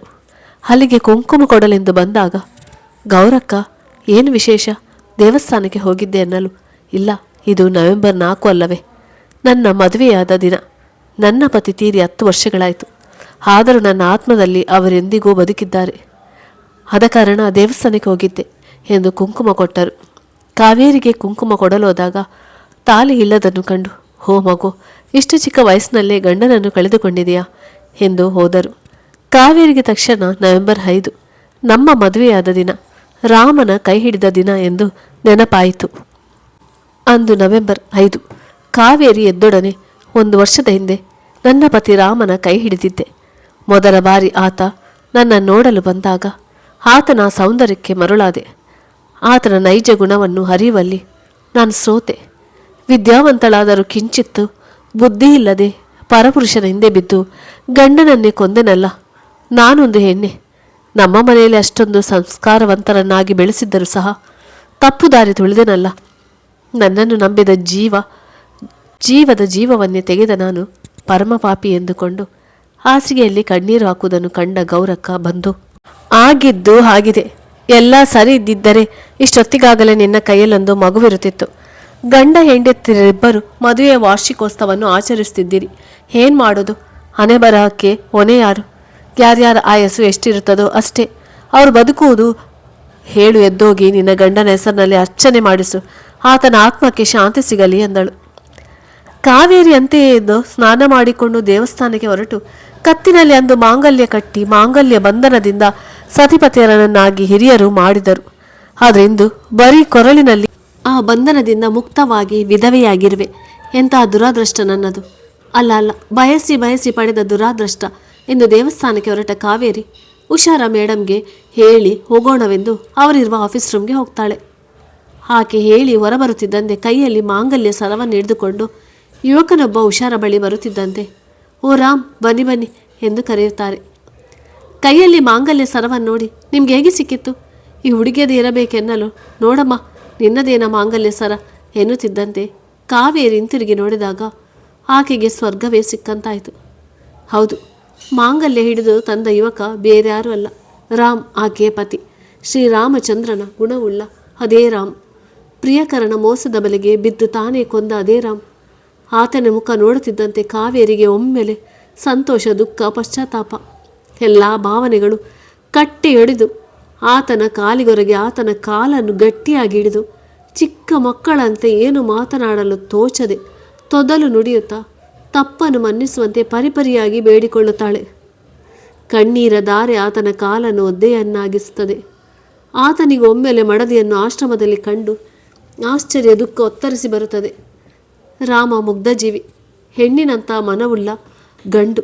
ಆಕೆಯ ಕಣ್ಣೀರು ಆತನ ಕಾಲು ತೊಳೆದರೆ ರಾಮನ ಕಣ್ಣೀರು ಆಕೆಯ ಕುದಲ ಮೇಲೆ ಬಿದ್ದು ಇಬ್ಬನಿ ಹನಿಗಳು ಎಲೆ ಮೇಲೆ ಬಿದ್ದಂತೆ ಕಾಣುತ್ತಿರುತ್ತದೆ. ಆಕೆಯ ಮೇಲೆ ಚೂರು ಕೋಪ ಮಾಡಿಕೊಳ್ಳದೆ ತನ್ನ ಕಣ್ಣೀರನ್ನು ಒರೆಸಿಕೊಂಡು ಕಾಲಿಗೊರಗಿದ ಕಾವೇರಿಯನ್ನು ಎಬ್ಬಿಸಿ, ನಾನಿನ್ನ ಕ್ಷಮಿಸಲು ನೀನು ಮಾಡಿರೋ ತಪ್ಪಾದರೂ ಏನು ಎಂದು ನುಡಿದು ಆಕೆಯ ಕಣ್ಣೀರನ್ನು ಒರೆಸಿ ಬಳಿ ಹೋಗಿ ಮಾಂಗಲ್ಯವನ್ನು ಆಕೆಯ ಕೈ ಮೇಲಿಟ್ಟು ಸಂಜೆ ಕಸಗುಡಿಸುವಾಗ ಸಿಕ್ಕಿತು. ನೋಡಿದ ಕ್ಷಣ ನಿನ್ನದೇ ಎಂದು ನೆನಪಾದರೂ ಸಹ ನೀನೇಕೆ ಆಶ್ರಮದಲ್ಲಿರುತ್ತೀಯಾ ಎಂದುಕೊಂಡು, ಒಂದು ವೇಳೆ ನಿನ್ನದೇ ಆಗಿದ್ದರೂ ನಾನು ನಿನಗೆ ಮುಖ ತೋರಿಸಬಾರದೆಂದು ಬಂದಿದ್ದೆ, ಆದರೆ ಅಚಾನಕ್ ಎದುರಾದೆ ಎಂದು ಹೇಳಿ ಕಾವೇರಿ ಹೊರಟ ರಾಮನಿಗೆ, ಕಾವೇರಿಯು ನನ್ನನ್ನು ಬಿಟ್ಟು ಹೋಗಬೇಡಿ, ಕ್ಷಮಿಸಿ ಎಂದು ಮತ್ತೆ ಕೇಳಲು ಅಲ್ಲಿರುವ ವಾರ್ಡನ್ ಉಷಾರಿಗೆ ಇದನ್ನೆಲ್ಲ ನೋಡಿ ರಾಮನ ಜೀವನದ ಕುರಿತು ಮುಂಚೆಯೇ ತಿಳಿದಿದ್ದರಿಂದ ಕಾವೇರಿ ರಾಮನ ಪತ್ನಿ ಎಂದು ಅರಿಯಲು ಹೆಚ್ಚಿಗೆ ಸಮಯವೇನೂ ಇಡಿಸಲಿಲ್ಲ. ಮಿಸ್ಟರ್ ರಾಮ್, ಬನ್ನಿ, ಕಾವೇರಿ ನೀನು ಬಾ ಎಂದು ಕರೆದು ತಮ್ಮ ಎದುರಿನಲ್ಲಿದ್ದ ಕುರ್ಚಿ ಮೇಲೆ ಇಬ್ಬರನ್ನು ಕೂರಿಸಿದರು. ಕಾವೇರಿಯ ಮುಖ ನೋಡುತ್ತಾ, ರಾಮನಂಥ ಪತಿ ಎಲ್ಲರಿಗೂ ಸಿಕ್ಕರೆ ಯಾವುದೇ ಹೆಣ್ಣು ಮಕ್ಕಳ ಜೀವನವೂ ಸಹ ಹಾಳಾಗುವುದಿಲ್ಲ. ನೀನು ಆತನ ಗುಣವನ್ನು ಅರಿಯದೆ ಸೋತೆ. ಒಳ್ಳೆಯವರಿಗೆ ಕೊನೆಗೆ ಒಳ್ಳೆಯದೇ ಆಗುತ್ತದೆ. ಆಗುವುದಕ್ಕೆ ರಾಮನೇ ಉದಾಹರಣೆ. ನೀವು ಅಂದು ಆತನ ತಲೆಗೆ ಬಲವಾಗಿ ಹೊಡೆದು ಆತ ಬದುಕಿರುವುದಕ್ಕೆ ಕಾರಣವೇ ಆತನ ಒಳ್ಳೆಯತನ ಎನ್ನಲು ಪಕ್ಕದಲ್ಲಿದ್ದ ರಾಮ್, ನೀವೇ ಮೇಡಮ್, ನೀವೇ ನನ್ನ ಪಾಲಿನ ದೈವ, ನೀವೇ ಕಾಪಾಡಿದ್ದು ಎಂದನು. ರಾಮ್ ಮುಂದುವರೆದು, ಅಂದು ನೀವು ನನ್ನ ತಲೆಗೆ ಬಲವಾಗಿ ಹೊಡೆದಿದ್ದರಿಂದ ನನಗೆ ಪ್ರಜ್ಞೆ ಹೋಯಿತು. ಕಣ್ಣು ಬಿಟ್ಟಾಗ ರೈಲ್ವೆ ಹಳಿಯ ಮೇಲೆ ಇದ್ದೆ. ಬಹುಶಃ ನಾನು ಸತ್ತಿದ್ದೇನೆಂದು ತಿಳಿದು ರೈಲ್ವೆ ಹಳಿ ಮೇಲೆ ನನ್ನನ್ನು ಮಲಗಿಸಿ ಹೋಗಿರಬಹುದೆಂದು ತಿಳಿಯಿತು. ತಲೆಗೆ ಬಿದ್ದ ಪೆಟ್ಟಿಗಿಂತ ಮನಸ್ಸಿಗೆ ಬಿದ್ದ ಪೆಟ್ಟೆ ಜಾಸ್ತಿ ನೋವಾಗಿತ್ತು. ಏಳಲು ಎಷ್ಟು ಪ್ರಯತ್ನಿಸಿದರೂ ಏಳಲಾಗಲಿಲ್ಲ. ರೈಲು ಬರುವ ಶಬ್ದ ಕೇಳುವುದಕ್ಕೂ ಮುಂಚೆ ಯಾರೋ ಕೂಗುತ್ತಿರುವ ಸಪ್ಪಳ ಕೇಳಿತು.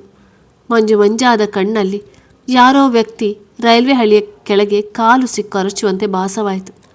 ಹಾಗೆಯೇ ರೈಲು ಬರುವ ಶಬ್ದವು ಕೇಳಿತು. ನಾನು ಸಾಯುವುದಿರಲಿ, ಯಾರೋ ಅಮಾಯಕನನ್ನು ಕಾಪಾಡಲಾಗುತ್ತಿಲ್ಲ, ನಾವಿಬ್ಬರು ಇಂದು ರೈಲಿಗೆ ಬಳಿಗಲು ಎಂದು ನೋಡಿದಾಗ ಆತ ನನ್ನ ಹಳಿ ಮೇಲೆ ಇರದೆ ಪಕ್ಕದ ಅಲಿಯಲ್ಲಿದ್ದುದು ಕಾಣಿಸಿತು. ಹೇಗೋ ತಲೆ ಎತ್ತಿ ನೋಡಿದೆ. ನನಗೆ ಕಾಣಿಸಿದ್ದು ಪ್ರೇಮ್. ಹೌದು, ಪ್ರೇಮ್ ನನ್ನನ್ನು ಮಲಗಿಸಿ ಒಂದು ಹಳಿಯಿಂದ ಇನ್ನೊಂದು ಹಳಿಗೆ ದಾಟುವಾಗ ಅವನ ಕಾಲ ಕಂಬಿ ಅಡಿಸಿಕ್ಕು ಹಾಕಿಕೊಂಡು ತೆಗೆಯಲು ಬಾರದೆ ಅರಚುತ್ತಿದ್ದನು. ಆತನನ್ನು ಬದುಕಿಸಲು ನನಗೆ ತಲೆ ಎತ್ತಲು ಆಗುತ್ತಿರಲಿಲ್ಲ. ಬ್ಯಾಂಗ್ಳೂರ್ ಎಕ್ಸ್ಪ್ರೆಸ್ ಆತನಿದ್ದ ಹಳಿಯ ಮೇಲೆ ಹಾದು ಹೋಯಿತು. ಆತ ಸತ್ತ. ಅದೃಷ್ಟ ಎನ್ನುವಂತೆ ಅಲ್ಲಿಗೆ ಯಾವುದೋ ಅನಾಥ ಮಗುವನ್ನು ರೈಲ್ವೆ ಸ್ಟೇಷನ್ ಹತ್ತಿರ ಬಿಟ್ಟು ಹೋಗಿದ್ದಾರೆಂದು ಮಾಹಿತಿಯಡಿ ಅಲ್ಲಿಗೆ ಬಂದ ಹುಷಾರ್ ಅವರಿಗೆ ಮಗು ಸಿಗಲಿಲ್ಲವಾದುದರಿಂದ ಹಳಿ ಸಮೀಪ ಬಂದ ಅವರಿಗೆ ನಾನು ಕಂಡು ಆಸ್ಪತ್ರೆಗೆ ಕರೆದುಕೊಂಡು ಹೋದರು. ತದನಂತರ ನೀನು ನನ್ನನ್ನು ಕೊಲ್ಲೋ ಮಟ್ಟಿಗೆ ನನ್ನನ್ನು ದ್ವೇಷಿಸುತ್ತಿರುವೆಯಲ್ಲ ಎನ್ನುವುದರ ಜೊತೆಗೆ ಪ್ರೇಮ್ ಸತ್ತಿರುವ ವಿಷಯ ನಿನಗೆ ತಿಳಿದರೆ ಎಲ್ಲಿ ಬೇಸರಗೊಳ್ಳುತ್ತೀಯೋ ಎಂದು ನಿನ್ನ ಕಾಣಲು ಬರಲಿಲ್ಲ. ಕಾವೇರಿ, ನೀ ನನ್ನನ್ನು ಕ್ಷಮಿಸಬೇಕು. ನಿನ್ನ ಪ್ರಿಯಕರನನ್ನು ನನಗೆ ಉಳಿಸಲಾಗಲಿಲ್ಲ ಎಂದನು. ನೀ ನನಗೊಂದು ಮಾತು, ನಾನು ಪ್ರೇಮ್ನನ್ನು ಪ್ರೀತಿಸುತ್ತಿರುವೆ ಎಂದಿದ್ದರೆ ನಾನೇ ನಿಂತು ನಿಮ್ಮಿಬ್ಬರ ಮದುವೆ ಮಾಡುತ್ತಿದ್ದೆ ಎಂದು ಎದ್ದು ನಿಂತು ಕಾವೇರಿಗೆ ಕಾಣದಂತೆ ಕಣ್ಣು ಒರೆಸಿ ಕೊಂಡನು. ರಾಮ ಇರುವಲ್ಲಿಗೆ ಕಾವೇರಿ ಹೋಗಿ ಆತನ ಕೊರಳ ಪಟ್ಟಿ ಹಿಡಿದು, ರೀ, ನೀವು ಯಾಕಿಷ್ಟು ಒಳ್ಳೆಯವರು? ನಿಮ್ಮ ಇಷ್ಟು ಒಳ್ಳೆಯತನವನ್ನೇ ನಾನು ದುರುಪಯೋಗ ಮಾಡಿಕೊಂಡೆ. ಈ ಮುಗ್ಧತೆಯನ್ನು ಅರಿಯದೆ ಹೋದೆ. ದೇವರಂತ ನಿಮಗೆ ದ್ರೋಹ ಬಗೆದೆ. ಪಾಪಿ, ಪರಮ ಪಾಪಿ ನಾನು. ನನ್ನನ್ನು ಹೊಡೆಯಿರಿ, ಬೈರಿ ಎಂದು ಆತನ ಕೈಗಳನ್ನು ಹಿಡಿದು ತನ್ನ ಕೆನ್ನೆಗೆ ಬಾರಿಸಿಕೊಳ್ಳುತ್ತಿದ್ದಳು. ಇದನ್ನೆಲ್ಲ ನೋಡ್ತಿದ್ದ ಹುಷಾರವರು, ಕಾವೇರಿ, ಆತನಿಗೆ ಆತನ ಒಳ್ಳೆಯ ಗುಣವೇ ಶ್ರೀರಕ್ಷೆ. ಆತ ಓದಿಲ್ಲದೆ ಇರಬಹುದು, ಆದರೆ ಕಳೆದ 12 ವರ್ಷದಿಂದ ಆತನನ್ನು ನೋಡ್ತಿದ್ದೇನೆ. ಆತನಿಗಿರುವ ತಾಳ್ಮೆ ಸಹನೆ ಇನ್ನಾರಲ್ಲೂ ಇರಲು ಸಾಧ್ಯವಿಲ್ಲ. ನಾನು ಆತನನ್ನು ಅಂದು ಆ ಸ್ಥಿತಿಯಲ್ಲಿ ಕಂಡು ಜೀವವೇ ಹೋದಂತಾಯಿತು. ಅವನನ್ನು ಆಟೋದಿಂದ ಆಸ್ಪತ್ರೆಗೆ ತಂದು ಸೇರಿಸಿದೆನಾದರೂ ನಿನ್ನ ಪತಿ ಏನಾಯಿತೆಂದು ನನ್ನ ಬಳಿ 1 ತಿಂಗಳ ಬಳಿಕ ಅದು ನಾನು ನನ್ನ ಮೇಲೆ ಆಣೆ ಮಾಡಿದ್ದರಿಂದ ಹೇಳಿದೆ. ನಾನು ಅಂದೇ ನಿನ್ನನ್ನು ಪೊಲೀಸರಿಗೆ ಒಪ್ಪಿಸೋಣವೆಂದು ಹೊರಟರು. ಬೇಡ, ಆಕೆ ಪ್ರೇಮ್ನ ಕುರಿತು ಕನಸುಗಳನ್ನು ಹೊತ್ತಿರುತ್ತಾಳೆ. ನನ್ನ ಸಾವು ಆಕೆಗೆ ಖುಷಿ ತಂದಿರುತ್ತದೆ. ಆಕೆಯ ಸಂತೋಷವನ್ನು ಹಾಳು ಮಾಡುವುದು ಬೇಡ ಎಂದ. ಆತನ ಒಳ್ಳೆಯತನಕ್ಕೆ ನಮ್ಮ ಆಶ್ರಮವೇ ಉದಾಹರಣೆ. ಹೌದು, ನನಗೂ ರಾಮ್ನಿಗೂ ಕಳೆದ 12 ವರ್ಷಗಳಿಂದ ಪರಿಚಯ. ನನ್ನ ತಾಯಿ ಇದ್ದರೂ ಸಹ ಯಾರೋ ನಿನ್ನ ತಾಯಿಗೆ ಮಕ್ಕಳಿರಲಿಲ್ಲ.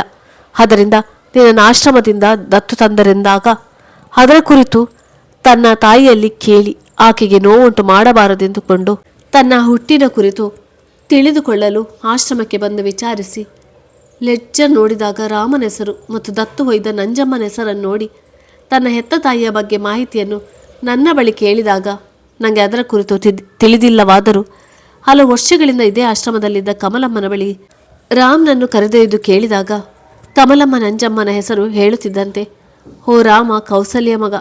ನಿಮ್ಮ ತಾಯಿ ಕೌಸಲ್ಯ ಗಂಡ ಸತ್ತ ನಂತರ ಗರ್ಭಿಣಿಯಾದಾಗ ಇದೇ ಆಶ್ರಮದಲ್ಲಿ ನನ್ನೊಟ್ಟಿಗೆ ಕೆಲಸಗಿದ್ದಳು. ನಿಮಗೆ ಸರಿಸುಮಾರು 9 ತಿಂಗಳಿರುವಾಗ ದಮ್ಮು ಬಂದು ತೀರಿಕೊಂಡಳು. ತದನಂತರ ಆಕೆಯ ಶವವನ್ನು ಇದೇ ಆಶ್ರಮದ ಪಕ್ಕ ಹೂತೆವು. ಆ ನಂತರ ನಿನ್ನನ್ನು ನಂಜಮ್ಮ ದತ್ತು ತೆಗೆದುಕೊಂಡಳು. ರಾಮನಿಗೆ ತನ್ನ ಜನ್ಮದಾತೆ ಹಾಗೂ ಜನ್ಮದಾತೆಯನ್ನು ಮೀರಿಸುವ ಮಾತೃ ಹೃದಯ ನಂಜಮ್ಮರನ್ನು ನೆನಪಿಸಿಕೊಂಡು ಕಣ್ಣಂಚು ತೇವಗೊಳ್ಳುತ್ತದೆ. ರಾಮ ಅನಂತರ ತನ್ನ ಎತ್ತ ತಾಯಿಯ ಸಮಾಧಿ ಮಾಡಿದ ಜಾಗಕ್ಕೋದಾಗ ಅಲ್ಲೇನು ಇರದಿದ್ದರೂ ಸಹ ಮಣ್ಣಿಗೆ ನಮಸ್ಕಾರ ಮಾಡಿ ಹೊರಡುತ್ತಿದ್ದಂತೆ ಆ ಜಾಗ ಮಾರಾಟಕ್ಕಿರುವುದು ತಿಳಿದು ಅದನ್ನು ತಾನೇ ತೆಗೆದುಕೊಳ್ಳಬೇಕೆಂದು ನಿರ್ಧರಿಸಿ ಎಲ್ಲಿ ತನ್ನ ಸಾಕು ತಾಯಿಯ ಬಳಿ ಹೋಗಿ ಹಣ ಕೇಳಿದರೆ ತನಗೆ ಸತ್ಯ ತಿಳಿದಿದೆ ಎಂದು ಆಕೆಗೆ ತಿಳಿದರೆ ಆಕೆ ನೊಂದುಕೊಳ್ಳುತ್ತಾಳೆಂದು ತನ್ನ ಹೆತ್ತ ತಾಯಿಗಾಗಿ ತಾನು ದುಡಿದ ಹಣವನ್ನೆಲ್ಲ ನೀಡಿ ಅದು ಸಾಲದಿದ್ದಾಗ ತನ್ನ ಒಂದು ಕಿಡ್ನಿ ಮಾರಿ ಆ ಜಾಗವನ್ನು ಕೊಂಡುಕೊಂಡ ಪುಣ್ಯಾತ್ಮ ಕಣಮ್ಮ. ಆಶ್ರಮ ಹಳೆಯದು ಹಾಗೂ ಚಿಕ್ಕದಾದ ಕಾರಣ ಆ ಜಾಗವನ್ನು ಆಶ್ರಮಕ್ಕೆ ದಾನ ನೀಡಿದ್ದಾನೆ. ಅಷ್ಟೇ ಅಲ್ಲದೆ ತನ್ನ ದುಡಿಮೆಯ ಅರ್ಧ ಭಾಗವನ್ನು ಆಶ್ರಮಕ್ಕೆ ನೀಡುತ್ತಿರುವ ಮಹಾದಾನಿ. ಆತನ ಕುರಿತು ಹೇಳಲು ಹೊರಟರೆ ಪದಗಳೇ ಸಿಗೋದಿಲ್ಲ. ಎಡಗೈಯಲ್ಲಿ ಕೊಟ್ಟಿದ್ದು ಬಲಗೈಗೆ ತಿಳಿಯಬಾರದೆಂದು ಸ್ವಭಾವ ಅವನದು. ಅದೆಷ್ಟು ಜನ ಕೋಟಿ ಕೋಟಿ ಕೊಟ್ಟು ಜಾಗ ಕೇಳಲು ಬಂದರೆ ಯಾರಿಗೂ ಕೊಡದೆ ಅಮ್ಮನ ನೆನಪು ಹಾಗೂ ಅಮ್ಮನಿಗೆ ತನಗೆ ಆಶ್ರಯ ನೀಡಿದ ಆಶ್ರಮಕ್ಕಾಗಿ ಈ ಜಾಗವನ್ನು ಆಶ್ರಮಕ್ಕೆ ನೀಡಿದ್ದಾನೆ. ನಿಜವಾದ ಕರ್ಣನಾಥ ಎಂದರು. ಪುರಾಣದಲ್ಲಿ ಕರ್ಣ ಯಾರೊಬ್ಬರಿಗೂ ಮೋಸ ಮಾಡಲಿಲ್ಲ. ಆದರೆ ಅವನಿಗಾದ ಮೋಸ ಚರಿತ್ರೆಯಲ್ಲಿ ಯಾರಿಗೂ ಆಗಿಲ್ಲ. ಅಂತೆಯೇ ಕಲಿಯುಗದ ಕರ್ಣ ನಮ್ಮ ರಾಮ ಎಂದರು. ಉಷ ಹೇಳಿದನ್ನೆಲ್ಲ ಕೇಳಿಸಿಕೊಂಡ ಮೇಲೆ ಕಾವೇರಿಗೆ ಆತ ಶ್ರೀರಾಮನಂತೆ ಕಂಡ. ಅಳುತ್ತಾ ತಾನೇ ಆತನಿಗೆ ಸರಿಯಾದ ಜೋಡಿಯಲ್ಲ, ನಾನು ಕ್ಷಮಿಸಿ ಎಂದು 2 ಕೈ ಮುಗಿದಳು. ಹತ್ತಿರ ಬಂದ ರಾಮ, ನೀ ನನ್ನನ್ನು ಪತಿಯಿಂದ ಸ್ವೀಕರಿಸುವೆಯಾ ಎಂದ. ರಾಮನ ಮಾತು ಕೇಳಿದ ಕಾವೇರಿಗೆ, ನೀವು ಪಾಪಿ ಪರಪುರುಷನ ಪ್ರೇಮದ ಬಲೆಯಲ್ಲಿ ಬಿದ್ದ ನನ್ನನ್ನೇ ಹೀಗೆ ಕೇಳುತ್ತಿದ್ದೀರಲ್ಲ ಎಂದಳು. ಒಳ್ಳೆಯತನವೆಂಬುದು ನಿಮ್ಮಿಂದಲೇ ಹುಟ್ಟಿದಂತಿದೆ. ಈ ನೀಚೆಯನ್ನು ಸತಿಯಾಗಿ ನೀವು ಒಪ್ಪುತ್ತೀರಾ? ರಾಮನು ತಪ್ಪು ಮಾಡಬಹುದು, ಸಹಜ. ತಿದ್ದುಕೊಂಡೇ ಅಲ್ಲ, ಅಷ್ಟೇ ಸಾಕು. ನನಗೆ ಈಗಲೂ ಸಹ ನಿನ್ನ ಮೇಲೆ ಯಾವುದೇ ಕೋಪವಿಲ್ಲ. ಆದರೆ ಈಗಲೂ ಹೇಳುತ್ತೇನೆ, ಮನುಷ್ಯನಿಗೆ ಮನಸ್ಸೆಂಬುದು ಅತಿ ಮುಖ್ಯ. ಮನಸ್ಸಿದ್ದರೆ ಮಾರ್ಗ. ನಿನಗೆ ನನ್ನನ್ನು ಪತಿಯಾಗಿ ಸ್ವೀಕರಿಸಲೆಂದು ಬಲವಂತ ಮಾಡುತ್ತಿಲ್ಲ ಎಂದ. ಹುಷಾರವರು ಕಾವೇರಿಗೆ, ನೋಡು ಕಾವೇರಿ, ಮದುವೆ ಎಂಬುದು ಸ್ವರ್ಗದಲ್ಲಿ ನಿಶ್ಚಯವಾಗಿರುತ್ತದೆ. ಇಂಥವರಿಗೆ ಇಂಥವರೇ ಜೋಡಿ ಎಂದು ದೇವರು ನಮ್ಮ ಹಣೆಯಲ್ಲಿ ಬರೆದು ಕಳಿಸಿರುತ್ತಾನೆ. ನಾವು ಮಾತ್ರ ನಮ್ಮ ಜೊತೆ ಬಾಳುವವರು ಹೀಗಿರಬೇಕು ಹಾಗಿರಬೇಕೆಂದು ವಿದ್ಯೆಯಲ್ಲಿ ಸರಿಸಮಾನರಾಗಿರಬೇಕೆಂದು ಅಂದುಕೊಂಡು ಬಾಳ ಸಂಗಾತಿಯೊಂದಿಗೆ ಬಾಳನ್ನು ರೂಪಿಸಿಕೊಳ್ಳುವ ಬದಲು ಹಾಳು ಮಾಡಿಕೊಳ್ಳುತ್ತೇವೆ. ಪಾಲಿಗೆ ಬಂದದ್ದು ಪಂಚಾಮೃತವೆಂದುಕೊಳ್ಳಬೇಕೆಂದು ಅವಳಿಗೆ ತಿಳಿ ಹೇಳಿದಳು. ನನ್ನ ಪತಿಯನ್ನು ದೇವರು ನನಗೆ ಪುನಃ ಸಿಗುವ ಹಾಗೆ ಮಾಡಿ ನನಗೆ ಪುನರ್ಜನ್ಮ ನೀಡಿದ. ಅದನ್ನು ಇನ್ನು ಯಾವುದೇ ಕಾರಣಕ್ಕೂ ಹಾಳು ಮಾಡಿಕೊಳ್ಳುವುದಿಲ್ಲವೆಂದು ನುಡಿದು ಉಷಾ ಮೇಡಮ್ ಅವರಿಗೆ ನಮಸ್ಕರಿಸಿ ಇಬ್ಬರು ಮನೆಗೆ ಬಂದು ದೇವರಿಗೆ ದೀಪ ಹಚ್ಚುವ ಮೂಲಕ ತಮ್ಮ ಬದುಕಿನಲ್ಲಾದ ಕತ್ತಲೆಯನ್ನು ಮರೆತು ಇಬ್ಬರಿಗೂ ಒಳ್ಳೆಯದಾಗಲಿ ಎಂದು ಬೇಡಿಕೊಂಡರು. ಕಾವೇರಿಯು ತನ್ನ ತಪ್ಪನ್ನು ಅರಿತುಕೊಂಡು ಪತಿಯೇ ಪರಮಾತ್ಮನೆಂದು ಆತನಿಗೆ ಕಿಚ್ಚಿತ್ತು ನೋವನ್ನುಂಟು ಮಾಡದೆ ಪ್ರತಿ ಭಾನುವಾರ ತಪ್ಪದೆ ಆಶ್ರಮಕ್ಕೆ ಭೇಟಿ ನೀಡುತ್ತಾ ಇಬ್ಬರ ಸಂಬಳದ ಅರ್ಧ ಭಾಗವನ್ನು ಆಶ್ರಮಕ್ಕೆ ನೀಡುತ್ತಾ ಅಲ್ಲಿನ ಅನಾಥ ಮಕ್ಕಳಿಗೆ ತಂದೆ ತಾಯಿಯಾಗಿ ಆದರ್ಶ ದಂಪತಿಗಳಾಗಿ ಬದುಕಿದರು. ಧನ್ಯವಾದಗಳು ಸ್ನೇಹಿತರೆ, ಕತೆ ಕೇಳಿದಕ್ಕಾಗಿ.